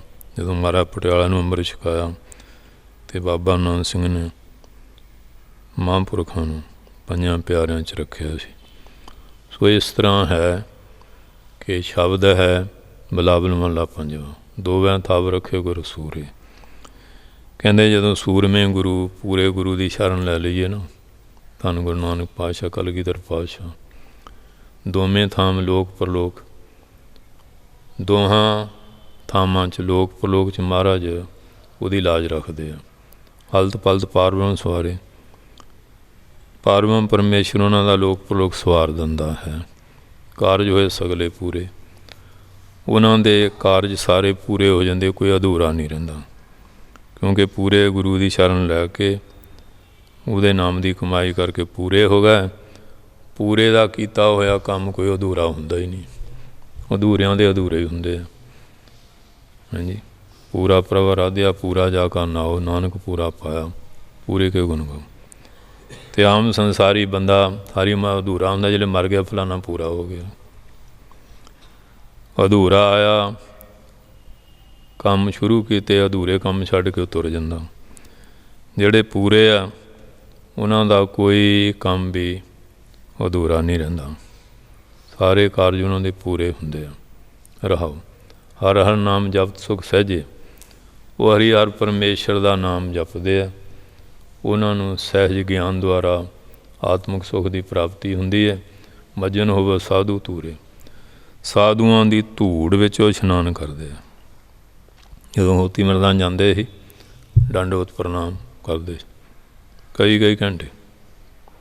ਮਹਾਰਾਜ ਇਹ ਕਿਉਂ? ਕਹਿੰਦੇ ਇੱਥੇ ਮੇਰੇ ਗੁਰਦੇਵ ਧੰਨ ਧੰਨ ਬਾਬਾ ਆਇਆ ਸਿੰਘ, ਬਾਬਾ ਕਰਮ ਸਿੰਘ ਚਰਨ ਪਏ ਆ। ਇਹ ਧਰਤੀ ਬੜੀ ਪਵਿੱਤਰ ਹੋਈ ਹੋਈ ਹੈ। ਸੋ ਇਸ ਤਰ੍ਹਾਂ ਭਾਵਨਾ ਹੈਗੀ ਹੈ। ਸੋ ਇਸ ਕਰਕੇ ਕਹਿੰਦੇ ਆ ਕਿ ਮਜਨ ਹੋਵੇ ਸਾਧੂ ਧੂਰੇ, ਸਾਧੂਆਂ ਦੀ ਧੂੜੀ ਵਿੱਚ ਮਾਘ ਮਜਨ ਸੰਗ ਸਾਧੂਆਂ ਧੂੜੀ ਕਰ ਇਸ਼ਨਾਨ, ਇਸ਼ਨਾਨ ਕਰਦੇ। ਜਿਵੇਂ ਹੁਣ ਆਪਾਂ ਸਰੋਵਰ ਇਸ਼ਨਾਨ ਕਰਦੇ ਹਾਂ, ਸਾਰੀ ਸੰਗਤ ਦੀ ਧੂੜ 'ਚ ਇਸ਼ਨਾਨ ਹੋ ਗਿਆ। ਜਿੱਥੇ ਚਰਨ ਕੁੰਡਿਆ ਸੰਗਤ ਚਰਨ ਧੋ ਕੇ ਜਾਂਦੀ, ਉਹ ਜਲ ਮੱਥੇ ਨੂੰ ਲਾ ਲਓ, ਸਾਰੀ ਸੰਗਤ ਦੀ ਧੂੜੀ ਦਾ ਇਸ਼ਨਾਨ ਹੋ ਗਿਆ। ਉਵੇਂ ਕਰਾਂਗੇ ਤਾਂ ਅਗਲਾ ਗੁੱਸਾ ਕਰੂਗਾ। ਉੱਥੇ ਚਲੋ ਕੁਦਰਤੀ ਪ੍ਰਸ਼ਾਦ ਮਿਲ ਜਾਂਦਾ ਹੈ। ਜਿਹੜੀ ਉਹਨਾਂ ਦੀ ਸਿੱਖਿਆ ਰੂਪੀ ਧੂੜੀ, ਜਿਵੇਂ ਧੂੜ ਜਿਹੜੀ ਹੈ ਰਾਖ ਬਰਤਨ ਮਾਂਜਦੀ ਹੈ, ਜਿਹੜੀ ਗੁਰੂ ਦੀ ਸਿੱਖਿਆ ਇਹ ਮਨ ਨੂੰ ਮਾਂਜਦੀ ਹੈ। ਅਥਵਾ ਭਾਂਡੇ ਮਾਂਜਦੇ ਹਾਂ, ਝਾੜੂ ਫੇਰਦੇ ਹਾਂ, ਉਹ ਧੂੜ ਪੈਂਦੀ ਹੈ। ਅਤੇ ਜਿੱਥੇ ਸਰੋਵਰ ਇਸ਼ਨਾਨ ਕਰਦੇ ਹਾਂ, ਕਿੰਨੇ ਮਹਾਂਪੁਰਖ ਬੰਦਗੀ ਵਾਲੇ ਨਹਾਉਂਦੇ ਆ, ਸੰਗਤ ਇਸ਼ਨਾਨ ਕਰਦੀ ਹੈ, ਧੂੜੀ ਦਾ ਇਸ਼ਨਾਨ ਹੈ। ਇਸ ਵਾਸਤੇ ਧੂੜੀ ਦੇ ਇਸ਼ਨਾਨ ਦਾ ਮਤਲਬ ਕੀ? ਨਿਮਰਤਾ ਧਾਰਨੀ। ਪ੍ਰੀਦਾ ਖਾਕ ਨ ਨਿੰਦੀ ਹੈ, ਖਾਕੂ ਜਿਹੜਾ ਕੋਏ, ਜੀਵਦਿਆਂ ਪੈਰਾਂ ਤਲੇ ਮੋਇਆ ਉੱਪਰ ਹੋਇਆ। ਇਸ ਵਾਸਤੇ ਹਾਂਜੀ ਨਿਮਰਤਾ ਧਾਰਨੀ, ਗਰੀਬੀ ਧਾਰਨੀ, ਸ਼ਰਧਾ ਭਗਤੀ ਧਾਰਨੀ। ਅਤੇ ਵੈਸੇ ਤਾਂ ਦ੍ਰਿਸ਼ਟਾਂਤ ਦਿੱਤੇ ਨਾ, ਰਾਧਾ ਰੋੜਾ ਬਣ ਜੋ ਵੀ ਕਹਿੰਦੇ ਐਵੇਂ ਗਿੱਟਿਆਂ 'ਚ ਵੱਜਦਾ। ਪਾਣੀ ਉਹ ਵੀ ਠੰਡਾ ਦਾ, ਧੂੜੀ ਹੈ ਹਾਂਜੀ, ਉਹ ਵੀ ਕਹਿੰਦੇ ਹਰ ਜਨ ਐਸਾ ਚਾਹੀਏ ਜੈਸਾ ਹਰੀ ਹੋਏ।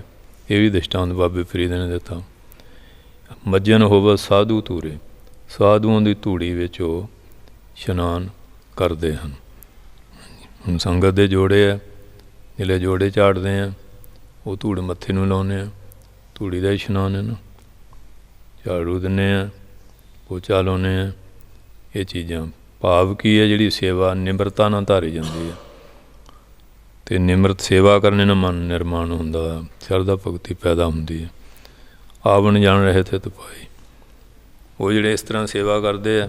ਹੁਣ ਬਾਬਾ ਕੱਕੂ ਜੀ ਭਾਂਡੇ ਕਹਿੰਦੇ, ਕੱਕੂ ਹੁਣ ਜਵਾਨ ਸਾਂਭ ਕੇ ਰੱਖੀ, ਤੇਰੀ ਜਵਾਨ ਤੋਂ ਧਾਰਾ ਖੰਡਾ ਬਣ ਗਈ ਕਿ ਬਰਸ ਰੱਬ ਨਾ ਦੇ ਜੇ, ਗੁਪਤ ਰਹਿਣਾ। ਇੰਨੀ ਸ਼ਕਤੀ ਆ ਜਾਂਦੀ ਸੇਵਾ ਨੂੰ। ਆਵਣ ਜਾਣ ਰਹੇ ਥਿਤ ਪਾਈ, ਆਉਣ ਜਾਣ ਵੱਲੋਂ ਨੇ ਥਿਤ ਇਸ ਸਥਿਤੀ ਪਾ ਲਈ। ਜੰਮਣ ਮਰਨ ਮੋਗਿਆ, ਜੰਮਣ ਮਰਨ ਤਿੰਨ ਕੋ ਜੋ ਹਰ ਕੇ ਲੜ ਲਾਗੇ। ਔਰ ਫਿਰ ਦੇਖੋ ਬਾਬੇ ਕਾਨੇ ਕੋ ਗਏ ਪੇਸ਼ਾਵਰ, ਬੇਦੀ ਵੰਸ ਦੇ, ਧੂਣੇ ਦੀ ਬਲਦੀ ਲੱਕੜ ਮਾਰੀ, ਸੰਤਾਂ ਦੇ ਜਿਹੜੇ ਪਾਠ ਤੇ ਸੰਤਾਂ ਨੇ ਜੱਫੀ ਪਾ ਲਈ।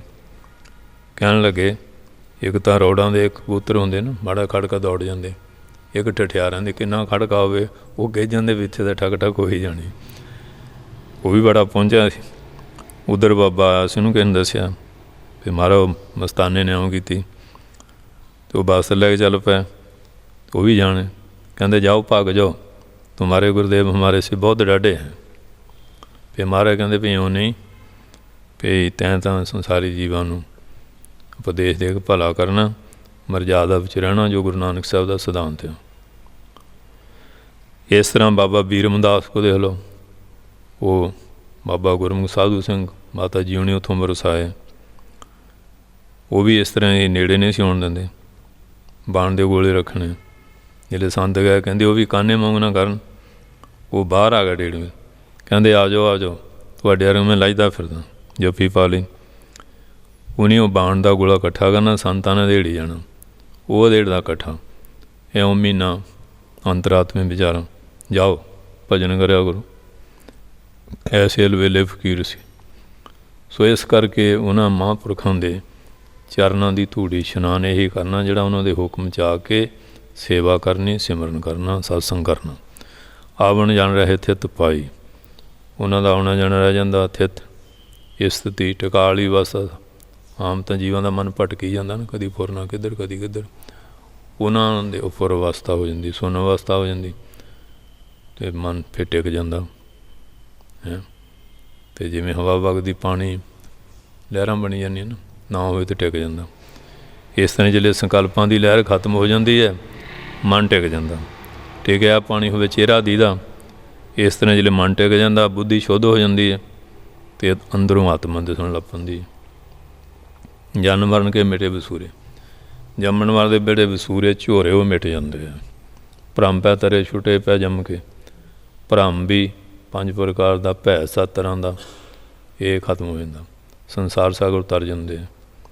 ਜਮਾਂ ਤੋਂ ਛੁਟਕਾਰਾ ਹੋ ਜਾਂਦਾ, ਜਮਾਂ ਦਾ ਭੈ ਦੂਰ ਹੋ ਜਾਂਦਾ। ਸਰੀਰ ਨੂੰ ਰੋਗ ਦਾ ਭੈ ਆ, ਮਾਇਆਧਾਰੀ ਨੂੰ ਵੀ ਮਾਇਆ ਨਾ ਚਲੇ ਜਾਏ ਪੈ ਆ। ਅਤੇ ਇਸ ਤਰ੍ਹਾਂ ਬੰਦੇ ਨੂੰ ਦੁਸ਼ਮਣ ਦਾ ਭੈ ਆ, ਹਾਂਜੀ। ਅਤੇ ਜਿੱਤ ਵਿੱਚ ਹਾਰ ਦਾ ਭੈ ਆ। ਵਿਦਿਆਰਥੀ ਮੈਂ ਫੇਲ ਨਾ ਹੋ ਜਾ, ਭੈ ਆ, ਹਾਂਜੀ। ਇਸੇ ਤਰ੍ਹਾਂ ਜਮਾਂ ਦਾ ਭੈ ਆ, ਕੋਈ ਨਾ ਕੋਈ ਭੈ ਬਣਿਆ ਰਹਿੰਦਾ। ਨਿਰਭੈ ਵਿਰਾਗ ਏਕ, ਧਰੋ ਨਰੋ ਸਾਬ ਵੇ, ਗਾਇਓ ਮੈਂ ਅਨੇਕ, ਅਬ ਥਾਕੀ ਮੋਰੀ ਮੱਤ ਹੈ। ਜਦੋਂ ਵਿਵੇਕ ਵਿਰਾਗ ਹੋ ਜਾਏ, ਫਿਰ ਬੰਦੇ ਵਿੱਚ ਨਿਰਭੈਤਾ ਆਉਂਦੀ ਹੈ। ਕਹਿੰਦੇ ਜਮਾਂ ਦਾ ਭੈ, ਉਹ ਤੋਂ ਵੀ ਜਮਾਂ ਦਾ ਭੈ ਛੁਟਕਾਰਾ ਹੁੰਦਾ। ਘਟ ਘਟ ਏਕ ਰਹਿਆ ਭਰਪੂਰੇ, ਉਹ ਘਟਾਂ ਘਟਾਂ ਵਿੱਚ ਇੱਕੋ ਇੱਕ ਪਰਮੇਸ਼ਰ ਭਰਪੂਰ ਸਾਰੀਆਂ ਜਗ੍ਹਾ 'ਚ ਵਿਆਪਕ ਹੋ ਰਿਹਾ ਹੈ। ਜਦੋਂ ਪਾਕਿਸਤਾਨ ਬਣਿਆ ਉਧਰ ਹੋਤੀ ਮੈਦਾਨ, ਉਹ ਫਿਰ ਫੌਜ ਦਾ ਪਹਿਰਾ ਸੀ। ਸਾਰੇ ਵਿਚਾਰੇ ਤਰਾਹ ਤਰਾਹ ਕਰਨ, ਕਿਉਂਕਿ ਅੱਗ ਲੱਗੀ ਹੋਈ ਸੀ, ਕੋਈ ਦੇਖਦਾ ਥੋੜ੍ਹੇ ਸੀ। ਬੰਦੇ ਦਾ ਬੰਦਾ ਬੈਰੀ ਬਣ ਗਿਆ, ਜਿਹੜੇ ਕੱਲ੍ਹ ਇਕੱਠੇ ਰਹਿੰਦੇ ਸੀ ਇੱਕ ਦੂਜੇ ਦੇ ਖੂਨ ਦੇ ਪਿਆਸੇ ਬਣ ਗਏ। ਐਸਾ ਇਹ ਰਾਜਨੀਤਿਕ ਲੋਕਾਂ ਨੇ ਮਾਹੌਲ ਬਣਾ ਦਿੱਤਾ ਸੀ। ਇੱਧਰ ਹਰ ਵੇਲੇ ਸੰਤਾਂ ਨੇ ਕੈਂਪ ਲਾਇਆ ਸੀ, ਹਾਂਜੀ, ਸਭ ਦੀ ਰੱਖਿਆ ਕਰ ਰਹੇ ਸੀ। ਅਤੇ ਉਰਦੂ ਚਿੱਠੀ ਗਿਆਨੀ ਹਰੀ ਸਿੰਘ ਨੇ ਲਿਖੀ ਵੀ ਗਿਆਨੀ ਜੀ ਤੁਸੀਂ ਸਾਧੂ ਹੋ, ਏਕਤਾ ਦਾ ਪ੍ਰਚਾਰ ਕਰਨਾ, ਦਵੈਸ਼ ਦਾ ਨਹੀਂ ਕਰਨਾ। ਅਤੇ ਸੈਂਸਰ ਲੱਗਾ ਸੀ ਡਾਕ 'ਤੇ। ਜਿਹੜੇ ਉਹ ਅਫਸਰ ਨੇ ਪੜ੍ਹੀ, ਉਹ ਕਹਿੰਦੇ ਵੀ ਚਿੱਠੀ ਕਿੱਥੋਂ ਆਈ ਹੈ ਜੀ? ਉੱਧਰੋਂ ਹੁਸ਼ਿਆਰਪੁਰੋਂ। ਫਿਰ ਸਾਡੇ ਗੁਰੂ ਭਾਈ ਉਹਨਾਂ ਨੇ ਪਾਈ ਹੈ, ਹਰਕੋਲ ਨਗਰ ਆ ਉੱਥੇ ਡੇਰਾ ਉਹਨਾਂ ਦਾ। ਵੀ ਬੀਬੀਆਂ ਦੀ ਰੱਖਿਆ ਕਰ ਰਿਹਾ, ਯਤੀਮਾਂ ਦੀ, ਬਾਲਕਾਂ ਦੀ, ਲੰਗਰ ਪਾਣੀ ਸਾਰੀ ਤਰ੍ਹਾਂ ਸੁਰੱਖਿਅਤ ਆ। ਕਹਿੰਦੇ ਅੱਛਾ ਏਕਤਾ ਵਾਲੇ, ਉਹ ਦੇਖ ਲਓ ਵੀ ਅੱਖਰਾਂ ਵਿੱਚ ਕਿੰਨਾ ਸ਼ਕਤੀ ਹੈ। ਅੱਖਰੀ ਨਾਮ, ਅੱਖਰੀ ਸਾਲ, ਅੱਖਰੀ ਗਿਆਨ ਗੁਣ ਗਾ, ਅੱਖਰੀ ਲਿਖਣ ਬੋਲਣ ਬਾਣ, ਅੱਖਰ ਸਿਰ ਸੰਜੋਗ। ਹਾਂਜੀ, ਕਿਸੇ ਨੂੰ ਮਾੜੇ ਅੱਖਰ ਬੋਲੋ ਕਲੇਸ਼ ਸ਼ੁਰੂ ਹੋ ਜਾਂਦਾ, ਪਵਿੱਤਰ ਬੋਲੋ, ਹਾਂਜੀ, ਸ਼ਾਂਤੀ ਵਰਤ ਜਾਂਦੀ। ਕਹਿੰਦੇ ਐਸੇ ਏਕਤਾ ਵਾਲੇ। ਚਿੱਠੀ ਪੜ੍ਹ ਕੇ ਦਰਸ਼ਨ ਨਹੀਂ ਕੀਤੇ, ਅਤੇ ਉਸ ਨੇ ਪ੍ਰਬੰਧ ਕਰਕੇ ਜਿੰਨੇ ਡੇਰੇ ਦੇ ਸੇਵਾਦਾਰ ਉਹਨਾਂ ਨੂੰ ਆਪ ਇੱਧਰ ਪਹੁੰਚਾਇਆ। ਇਸ ਕਰਕੇ ਉਹਨਾਂ ਨੂੰ ਸਾਰਿਆਂ ਵਿੱਚ ਹੀ ਇੱਕ ਪਰਮਾਤਮਾ ਦੀ ਜੋਤ ਦਿਖਦੀ ਹੈ। ਪਰ ਬੰਦੇ ਦੇ ਖੂਨ ਦਾ ਪਿਆਸਾ ਬਣ ਕੇ ਕਈ ਵਾਰੀ ਦਰਿੰਦਾ ਬਣ ਜਾਂਦਾ। ਹੁਣ ਅੱਜ ਦੇ ਯੁੱਗ ਵਿੱਚ ਸ਼ੇਰਾਂ ਬਗੇੜਾਂ ਦਾ ਇੰਨਾ ਭੈ ਨਹੀਂ ਜਿੰਨਾ ਬੰਦੇ ਨੂੰ ਬੰਦੇ ਤੋਂ ਡਰ ਹੋਇਆ। ਐਸੇ ਹਾਲਾਤ ਬਣ ਗਏ। ਪਰ ਉਹ ਗੁਰਮੁਖ ਜਿੱਥੇ ਜਾਂਦੇ ਆ, ਏਕਤਾ ਦਾ, ਸ਼ਰਧਾ ਦਾ, ਭਗਤੀ ਦਾ ਸੰਦੇਸ਼ ਦਿੰਦੇ ਆ, ਅਤੇ ਲੋਕਾਂ 'ਚ ਬੈਰ ਵਿਰੋਧ ਖਤਮ ਕਰ ਦਿੰਦੇ ਆ। ਹਾਂਜੀ, ਗੁਰਮੁਖ ਬੈਰ ਵਿਰੋਧ ਗਵਾਵੇ, ਗੁਰਮੁਖ ਸਗਲੀ ਗਣਤ ਮਿਟਾਵੇ। ਬਾਵਾ ਵੈਰ ਨਾ ਕਰੀਏ ਕਾਹੂੰ, ਘਟ ਘਟ ਅੰਤਰ ਬ੍ਰਹਮ ਸਮਾਓ। ਬੜੇ ਬੜੇ ਖੂਨਖਾਰ ਡਾਕੂ, ਬਦਮਾਸ਼, ਉਹ ਵੀ ਉਹਨਾਂ ਦੀ ਸੰਗਤ ਦੇ ਵਿੱਚ ਆ ਕੇ ਸੁਧਰ ਜਾਂਦੇ ਆ। ਨਾਨਕ ਸਰਨ ਪਰਿਓ ਦੁੱਖ ਭੰਜਨ, ਅੰਤਰਵਾਰ ਪੇਖ ਹਜੂਰੇ। ਕਹਿੰਦੇ ਜਦੋਂ ਉਹਦੀ ਕਿਰਪਾ ਹੁੰਦੀ ਆ, ਫਿਰ ਇਹ ਧੰਨ ਗੁਰੂ ਨਾਨਕ ਸਾਹਿਬ ਦੀ ਸ਼ਰਨ ਜਾ ਕੇ ਪੈਂਦਾ। ਮਹਾਰਾਜ ਦੁੱਖਾਂ ਨੂੰ ਭੰਜਨ ਨਾਸ ਕਰਨ ਵਾਲੇ ਆ। ਅਤੇ ਜਦੋਂ ਆਤਮਾ ਗਿਆਨ ਹੋ ਜਾਂਦਾ, ਅੰਤਰਵਾਰ ਪੇਖ ਹਜੂਰੇ, ਅੰਦਰ ਵੀ ਬਾਹਰ ਵੀ, ਉਹ ਸਾਰੇ ਪਾਸੇ ਇੱਕ ਨਿਰੰਕਾਰ ਦੀ ਜਿਹੜੀ ਜੋਤ ਆ ਉਹਨੂੰ ਦੇਖਦੇ ਆ। ਉਹਨਾਂ ਤੋਂ ਬਿਨਾਂ ਤਾਂ ਉਹਨਾਂ ਨੂੰ ਨਜ਼ਰ ਹੀ ਨਹੀਂ ਆਉਂਦਾ। ਭਾਵ ਹਰ ਪਾਸੇ ਪਰਮਾਤਮਾ ਦੀ ਜੋਤ ਦੇਖਦੇ ਆ। ਹਾਂਜੀ, ਕਹਿੰਦੇ ਨੇ ਇੱਕ ਦਖਣਾ ਤਉ ਪੈ ਮੰਗੋ, ਦੇਖੋ ਆਪਣਾ ਨਾਮ, ਦੇ ਨਾਮ ਸੰਤੋਖੀਆ, ਉਤਰਿਆ ਮਨ ਕੀ ਭੁੱਖ। ਇਸ ਵਾਸਤੇ ਉਹ ਗੁਰਮੁਖ ਪਿਆਰੇ ਚਾਰ ਚਫੇਰੇ ਉਹਨਾਂ ਦੀ ਦ੍ਰਿਸ਼ਟੀ ਬ੍ਰਹਮ ਦ੍ਰਿਸ਼ਟੀ ਹੋ ਜਾਂਦੀ ਹੈ। ਪਰਮਾਤਮਾ ਦੀ ਸ੍ਰਿਸ਼ਟੀ ਜਾਣ ਕੇ ਉਹ ਲੰਗਰ ਲਾਉਂਦੇ। ਉੱਥੇ ਅਨੰਦਪੁਰ ਲੰਗਰ ਸੀ, ਅਤੇ ਕਹਿੰਦੇ ਵੀ ਭੋਗ ਦਵਾਇਆ ਕਿ ਨਹੀਂ? ਕਹਿੰਦੇ ਬੱਚੇ ਕੁਰਲਾਟ ਪਾ ਰਹੇ। ਇਸ ਵਾਸਤੇ ਇਹਨਾਂ 'ਚ ਪਰਮਾਤਮਾ ਕਿ ਲੰਗਰ ਜਿਹੜਾ 24 ਘੰਟੇ ਸਦਾ ਵਰਤ ਰੱਖਿਆ ਕਰੋ। ਹੁਕਮ ਸੀ ਵੀ ਲੰਗਰ ਦਾ ਸਦਾ ਵਰਤ, ਸ਼ਬਦ ਦਾ, ਨਾਮ ਬਾਣੀ ਦਾ ਪ੍ਰਵਾਹ, ਅਤੇ ਜਿਹੜਾ ਜਾਪ ਇਹ ਤਿਆਗਣਾ ਨਹੀਂ, ਸਿਮਰਨ ਜਿਹੜਾ ਸਤਸੰਗ। ਸੋ ਇਸ ਕਰਕੇ ਉਹ ਦੁੱਖਾਂ ਨੂੰ ਭੰਜਨ ਨਾਸ ਕਰਨ ਵਾਲਾ ਜਦੋਂ ਕਿਰਪਾ ਹੋ ਜਾਏ, ਏਕਤਾ ਬਿਰਤੀ ਹੋ ਜਾਏ, ਫਿਰ ਅੰਦਰ ਵੀ ਉਹ ਹੀ ਆ ਅਤੇ ਬਾਹਰ ਵੀ ਉਹ ਹੀ। ਪੇਖ ਹਜੂਰੇ, ਉਹਨੂੰ ਹਾਜ਼ਰ ਨਾਜ਼ਰ ਦੇਖਦੇ ਆ। ਇਹ ਨਹੀਂ ਫਿਰ ਰੱਬ ਕਿਤੇ ਇੱਕ ਜਗ੍ਹਾ ਕੈਦ ਕੀਤਾ ਆ। ਉਹ ਵਿਆਪਕ ਸਰੂਪ ਆ, ਜਿੱਥੇ ਵੀ ਸ਼ਰਧਾ ਨਾ ਦੇਖੋ ਹਾਜ਼ਰ ਹੈ। ਤੋ ਬੀਬੀ ਦੀ ਪਰੋਇਓ ਫਿਰੋਜ਼ਦੀਨ ਮੁਸਲਮਾਨ ਸੀ, ਅਤੇ ਉਹਨੇ ਵੀ ਸੁਣਿਆ ਵੀ ਸੰਤ ਬੜੇ ਪਹੁੰਚੇ, ਸਾਖੀਆਂ ਦਾ ਬਿਆਨ ਤੇ ਆ। ਉਹਦੇ ਮਨ 'ਚ ਵੀ ਹੋਇਆ ਵੀ ਦਰਸ਼ਨ ਮਿਲਾ ਕਰੀਏ। ਅੱਗੇ ਗਿਆ ਤਾਂ ਸੰਤ ਝੁੰਬ ਜਾ ਮਾਰ ਕੇ ਖੜੇ। ਆਖੇ ਇੱਥੇ ਸੁਣਿਆ ਵੀ ਸੰਤ ਜਵਾਲਾ ਸਿੰਘ ਜੀ ਰਹਿੰਦੇ ਜੰਗਲ 'ਚ। ਕਹਿੰਦੇ ਬਸ ਇੱਥੇ ਹੋਣੇ ਆ। ਉਹ ਗਾਂਹ ਚਲੇ ਗਿਆ। ਫਿਰ ਉੱਥੇ ਅਤੇ 4-5 ਜਗ੍ਹਾ ਉਹ ਕੋਈ ਬੰਦਾ ਮਿਲਿਆ। ਕਹਿੰਦੇ ਮੈਂ ਲਾਈਦਾ ਇਹੋ ਲਾਈਦੇ ਨਹੀਂ। ਕਹਿੰਦੇ ਉਹ ਭਲਿਆ ਲੋਕ ਇਹ ਤਾਂ ਹੈਗੇ ਆ, ਆਪਣਾ ਆਪ ਜਣਾਉਂਦੇ ਵੀ ਹੈ ਨਹੀਂ। ਹਾਂਜੀ, ਫਿਰ ਉਹ ਚਾਰੇ ਨੇ ਪਿਆ ਮਹਾਰਾਜ ਵੀ ਮੈਂ ਤਾਂ ਭੁਲੇਖੇ 'ਚ ਰਿਹਾ। ਉਹ ਬੰਦੇ ਦੀ ਬੁੱਧੀ ਦੇ ਇਹੋ ਜਿਹਾ ਪੜਦਾ ਹੁੰਦਾ। ਅਤੇ ਜਦੋਂ ਫਿਰ ਕਿਰਪਾ ਕਰ ਦਿੰਦੇ, ਕਿਉਂਕਿ ਜਲ ਜਲਾਓ ਠਾਠਾ ਬਾਗਾ ਨਹੀਂ ਬਣਾਉਂਦੇ, ਕਈ ਤਾਂ ਫਿਰ ਠਾਠਾ ਬਾਗਾ ਚੰਗਾ ਬਣਾਉਂਦੇ ਨਾ, ਪਰ ਉਹ ਜਿਹੜੇ ਹੁੰਦੇ ਆ ਉਹ ਗੁਰਮੁਖਤਾ ਵਿੱਚ ਸਹਿਜ ਅਵਸਥਾ ਵਿੱਚ ਹੀ ਰਹਿੰਦੇ ਆ, ਪ੍ਰਪੰਚੀ ਲੀਲਾ ਨਹੀਂ ਕਰਦੇ। ਪਰ ਫੁੱਲਿਆ ਜਦੋਂ ਖਿੜ ਜਾਂਦਾ ਅਤੇ ਵੇਖ ਲਓ ਭੌਰੇ ਆਪੇ ਆ ਜਾਂਦੇ, ਸੁਗੰਧੀ ਚਾਰ ਚੁਫੇਰੇ ਫੈਲ ਜਾਂਦੀ। ਇੱਕ ਤਾਂ ਸੁਗੰਧੀ ਨਾ ਹਵਾ ਨਾ ਜਾਂਦੀ, ਜਿੱਧਰ ਉੱਧਰ ਲੈ ਜਾਂਦੀ। ਜਿਹੜੇ ਭਜਨ ਵਾਲੇ ਆ ਉਹਨਾਂ ਦੀ ਚਾਰ ਚੁਫੇਰੇ ਖਿਲਰ ਜਾਂਦੀ। ਇਸ ਕਰਕੇ ਅਤੇ ਮਹਾਂਪੁਰਖਾਂ ਦਾ ਭਾਈ ਇਤਿਹਾਸ ਤਾਂ ਲੰਬਾ ਹੁੰਦਾ, ਆਚਾਰਜ ਕਥਾ ਮਹਾਨੂਪ ਕਹੀ ਜਾਂਦੀ ਹੈ। ਪਰ ਜਿਹੜੇ ਉਹ ਪਰਮੇਸ਼ਰ ਦੇ ਪਿਆਰੇ ਇਸ ਤਰ੍ਹਾਂ ਗੁਰੂ ਨਾਨਕ ਸਾਹਿਬ ਦੇ ਘਰ 'ਚ ਬੇਅੰਤ ਮਹਾਂਪੁਰਖ ਹੈਗੇ ਆ। ਹੋਰ ਵੀ ਪੇਖਾਂ ਵਿੱਚ ਸਾਧੂ ਆਉਂਦੇ ਰਹਿੰਦੇ ਆ ਗੁਰੂ ਨਾਨਕ ਸਾਹਿਬ ਦੇ ਘਰ 'ਚ ਵੀ, ਸਤਯੁਗ 'ਚ ਵੀ, ਤ੍ਰੇਤੇ 'ਚ ਵੀ, ਦੁਆਪਰ 'ਚ ਵੀ, ਕਲਯੁਗ 'ਚ ਵੀ। ਹਮੇਸ਼ਾ ਹੀ ਕਈ ਵਾਰੀ ਘਾਟ ਵੱਧ ਨਜ਼ਰ ਆਉਂਦੀ ਹੈ, ਜੇ ਕਹੀਏ ਵੀ ਸਮੁੱਚੇ ਰੂਪ 'ਚ ਖਤਮ ਹੋ ਜਾਏ, ਉਹ ਨਹੀਂ। ਹਾਂਜੀ, ਕਿਸੇ ਨਾ ਕਿਸੇ ਰੂਪ ਵਿੱਚ ਕਹਿੰਦੇ ਨਾ, ਉੱਠ ਫਰੀਦਾ ਗਗਨ ਕਰ ਦੁਨੀਆ ਵੇਖਣ ਜਾ, ਕੋਈ ਬਖਸ਼ਾ ਮਿਲ ਜਾਏ ਰੱਬ ਦਾ ਤੂੰ ਵੀ ਬਖਸ਼ਿਆ ਜਾ। ਅਤੇ ਬਾਬਾ ਖੁਦਾ ਸਿੰਘ ਸਾਹਿਬ ਨੂੰ ਕਿਹਾ ਸੀ ਨਾ, ਕਹਿੰਦੇ ਮਹਾਰਾਜ ਤੁਸੀਂ ਆਪਣਾ ਛੁਪਾ ਲੈਂਦੇ ਆ। ਅਤੇ ਬਾਬਾ ਜੀ ਕਹਿੰਦੇ ਨਾ ਕਿਛ ਆਂਦੇ ਹਾਂ ਨਾ ਭਰਮਾਉਂਦੇ ਹਾਂ, ਭਾਲ ਗੁਰਮੁਖ ਸੰਤਾਂ ਦੀ ਫਿਰ ਕੇ ਸਮਾਂ ਬਿਤਾਉਂਦੇ ਹਾਂ। ਨਾ ਕਿਸੇ ਨੂੰ ਵਾਧੂ ਗੱਲ ਕਰਦੇ ਹਾਂ, ਨਾ ਕਿਸੇ ਨੂੰ ਭਰਮਾਉਂਦੇ ਹਾਂ, ਗੁਰਮੁਖ ਪਿਆਰੇ ਸੰਤਾਂ ਦੀ ਭਾਲ ਵਿੱਚ ਆਪਣਾ ਸਮਾਂ ਬਤੀਤ ਕਰ ਰਹੇ ਹਾਂ। ਅਤੇ ਬਾਬਾ ਸਾਹਿਬ ਸਿੰਘ ਬੇਦੀ ਅਤੇ ਭਾਈ ਜਗਤੇ ਪੁੱਛਿਆ ਵੀ ਇਹੋ ਜਿਹਾ ਸੰਤ, ਭਾਈ ਜਗਤੇ ਦੀ ਮਹਿਮਾ ਕੀਤੀ। ਅਤੇ ਮਾਤਾ ਜੀ ਕਹਿਣ ਲੱਗੇ ਮਹਾਰਾਜ ਵੀ ਉਹਨਾਂ ਦੇ ਦਰਸ਼ਨ ਕਰਾਓ। ਹਾਂਜੀ, ਬਾਬਾ ਜੀ ਕਹਿੰਦੇ ਸੰਤਾਂ ਦੇ ਦਰਸ਼ਨ ਕਰਾਈ ਦੇ ਨਹੀਂ, ਕਰਨ ਜਾਈਦਾ ਹੁੰਦਾ। ਜਿਹੜੇ ਪੂਰਨ ਪੁਰਖ ਹੁੰਦੇ ਆ ਉਹਨਾਂ ਦੇ ਦਰਸ਼ਨ ਸ਼ਰਧਾ ਨਾਲ, ਭਾਵਨਾ ਨਾਲ ਕਰਨ ਜਾਈਦਾ। ਸੋ ਇਸ ਵਾਸਤੇ ਉਹ ਇੱਕ ਵਾਰੀ ਮਾਤਾ ਨੇ ਕਿਹਾ ਮਹਾਰਾਜ ਤੁਸੀਂ ਆਉਣੇ ਹਰੇਕ ਨੂੰ ਚੁੱਕਦੇ ਰਹਿੰਦੇ ਆ। ਉਹ ਜਿਹੜੇ ਸਾਧੂ ਸੰਤ ਜਾਂਦੇ ਸੀ ਨਾ ਇਹਨੇ ਜਾਤ ਪੁੱਛਦੇ ਮਾਂ ਬਰਾਦਰੀ ਕੌਣ ਹੈ ਕਿੱਥੋਂ ਆਇਆ। ਹਾਂਜੀ, ਅਤੇ ਬਾਬਾ ਸਾਹਿਬ ਬੇਦੀ ਕਹਿੰਦੇ ਤੈਂ ਇਹਨਾਂ ਨੂੰ ਸਾਕ ਦੇਣਾ, ਇਹ ਨਹੀਂ ਪੁੱਛੀਦਾ ਹੁੰਦਾ ਸੰਤਾਂ ਦਾ। ਹਾਂਜੀ, ਬਾਬਾ ਸਾਹਿਬ ਬੇਦੀ ਕਹਿੰਦੇ ਤੂੰ ਸਾਕ ਦੇਣਾ, ਇਹ ਤਾਂ ਉਹਨਾਂ ਦਾ ਹੁੰਦਾ ਜਿਹਨੇ ਕਰਨਾ ਰਿਸ਼ਤਾ, ਇਹੋ ਜਿਹੀ ਗੱਲ ਨਹੀਂ ਪੁੱਛਣੀ। ਹਾਂਜੀ, ਨਗਨ ਫਿਰ ਦਰਾਂਗੇ ਕਿ ਉਹ ਸੋਭਾ ਪਾਵੇ, ਪਾਠ ਭ੍ਰਮ ਬਿਰਥਿਆ ਸਾਗਤ ਉਡਾਵੇ, ਭਗਤ ਜਨਾ ਕਾ ਲੂਗਰਾ ਉਡ ਨਗਨ ਨ ਹੋਈ, ਸਾਗਤ ਸਿਰ ਭੌਰੇ ਸਮੀ ਪੈਰਤ ਪਤ ਖੋਈ, ਸਾਗਤ ਸਿਉ ਮੁਖ ਜੋਰਿਆ ਅਦ ਵਿੱਚ, ਸਾਗਤ ਸਿਉ ਮੁਖ ਜੋਰਿਆ ਅਦ ਵਿੱਚੋਂ ਟੂਟੈ, ਹਰ ਜਨ ਕੀ ਸੇਵਾ ਜੋ ਕਰੇ ਇਹ ਤੂਤੈ ਛੂਟੈ।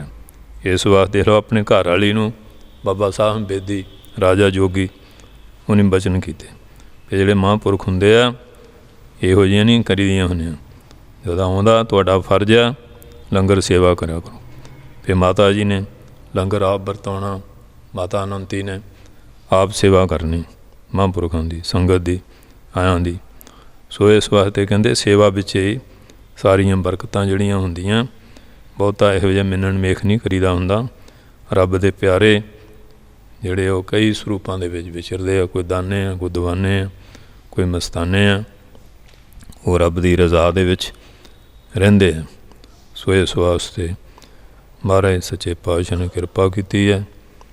ਇਹ ਸਤਸੰਗ ਦਾ ਸਮਾਂ ਇੱਥੇ ਤਾਂ ਦੇਖੋ ਧੰਨ ਗੁਰੂ ਨਾਨਕ ਪਾਤਸ਼ਾਹ ਨੇ ਆਪ ਚਰਨ ਪਾਏ ਆ ਅਤੇ ਸਰਗੁਣ ਸੂ ਰੱਬ ਬੇਬੇ ਨਾਨਕੀ ਦੇ ਪਿਆਰ 'ਚ 16 ਸਾਲ ਦੇ ਅੰਤਰਗਤ ਇੱਥੇ ਰਹੇ ਆ। ਅਤੇ ਅੱਜ ਵੀ ਉਹਨਾਂ ਦੇ ਅਸਥਾਨਾਂ 'ਤੇ ਉਵੇਂ ਕਿਵੇਂ ਬਰਕਤ ਜਿਹੜੀ ਹੈ ਵਰਤਦੀ ਹੈ, ਕਿਵੇਂ ਸੰਗਤਾਂ ਦਿਨ ਰਾਤ ਬੋਲੇ ਸੋ ਨਿਹਾਲ ਹੁੰਦੀ ਹੈ। ਅਤੇ ਹੁਣ 17, 18, 19 ਮਹਾਰਾਜ ਸੱਚੇ ਪਾਤਸ਼ਾਹ ਦਾ ਅਵਤਾਰ ਪੁਰਬ ਆ। ਹੁਣ ਤੋਂ ਹੀ ਸੰਗਤਾਂ ਕੋਈ ਪ੍ਰਭਾਤ ਫੇਰੀਆਂ, ਕੋਈ ਨਗਰ ਕੀਰਤਨ, ਸ਼ਰਧਾ ਨਾਲ ਸੰਗਤਾਂ ਕਿਵੇਂ ਆਪਣਾ ਪਿਆਰ ਜ਼ਾਹਰ ਕਰ ਰਹੀਆਂ। ਅਤੇ ਇਹ ਹੁਣ ਮਹਾਂਪੁਰਖਾਂ ਦੀ ਬਰਸੀ ਅਤੇ ਕਥਾ ਕੀਰਤਨ ਹੋਏ। ਅਤੇ ਕੱਲ੍ਹ ਦੇ ਦਿਨ ਉਹਨਾਂ ਦਾ ਜਲ ਪ੍ਰਵਾਹ ਭਗੌਰ ਸਾਹਿਬ, ਅਤੇ ਉੱਥੇ ਵੀ ਅਖੰਡ ਪਾਠ ਰਖਾਇਆ ਹੋਇਆ। ਉੱਥੇ ਪ੍ਰਬੰਧ ਸ਼੍ਰੋਮਣੀ ਕਮੇਟੀ ਦਾ ਹੀ ਹੈ। ਅਤੇ ਸਵੇਰੇ ਉੱਥੇ 8:30 ਵਜੇ ਉਹ ਭੋਗ ਪਾਉਂਦੇ ਹੁੰਦੇ ਆ। ਅਤੇ ਉੱਥੇ ਵੀ ਹਾਜ਼ਰੀ ਕੱਲ੍ਹ ਭਰਨੀ ਹੈ। ਅਤੇ ਫਿਰ 17, 18, 19 ਮਹਾਰਾਜ ਸੱਚੇ ਪਾਤਸ਼ਾਹ ਦਾ ਅਵਤਾਰ ਪੁਰਬ ਹੈਗਾ। ਉਹ ਵੀ ਸਾਰੀਆਂ ਸੰਗਤਾਂ ਤੁਸੀਂ ਜਾਣੋ ਹੀ ਆ, ਹਰ ਸਾਲ ਦੀ 13 ਗੁਰਪੁਰਬ ਮਨਾਇਆ ਜਾਣਾ। ਮਹਾਰਾਜ ਕਿਰਪਾ ਕਰਨ ਕਿ ਆਪਣੇ ਚਰਨਾਂ ਦੀ ਪ੍ਰੀਤੀ ਗੁਰਸਿੱਖੀ ਬਖਸ਼ਣ। ਇੱਕ ਦਖਣਾ ਤੋਹਫੇ ਮੰਗੋ ਦੇਹੋ ਆਪਣਾ ਨਾਮ, ਕਿਰਪਾ ਕਰਕੇ ਹਾਂਜੀ ਕਿ ਐਸੀ ਗਿਆਨ ਦ੍ਰਿਸ਼ਟੀ ਦਿਓ ਹਾਂਜੀ ਕਿ ਦੂਜਾ ਨਾ ਵੇਖਾਲ। ਇਹ ਆਪ ਭਾਈ ਮੂੰਹ ਦਾਤਣੀ ਨਿਤ ਹਿਰਦੇ ਰੱਖਾਂ ਸੰਭਾਲ। ਦਵੈਸ਼ ਵਾਲੀ ਭਾਵਨਾ ਨੂੰ ਹੋਵੇ, ਏਕਤਾ ਵਾਲੀ ਭਾਵਨਾ ਪੈਦਾ ਕਰੋ, ਜਿਹਦੇ ਨਾਲ ਮਨ ਨੂੰ ਸ਼ਾਂਤੀ ਰਹਿੰਦੀ ਹੈ। ਜਿਲੇ ਅੰਦਰ ਬੈਰ ਵਿਰੋਧ ਕਰੋ, ਮਨ ਅਸ਼ਾਂਤ ਹੋ ਜਾਂਦਾ।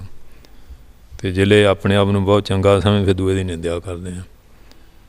ਅਤੇ ਜੇ ਸਮਝੀਏ ਕਿ ਅਸੀਂ ਸਾਰਿਆਂ ਨੂੰ ਮਾੜੇ ਹਾਂ, ਫਿਰ ਆਪਾਂ ਨਿੰਦਿਆ ਕਿਵੇਂ ਕਰਾਂਗੇ?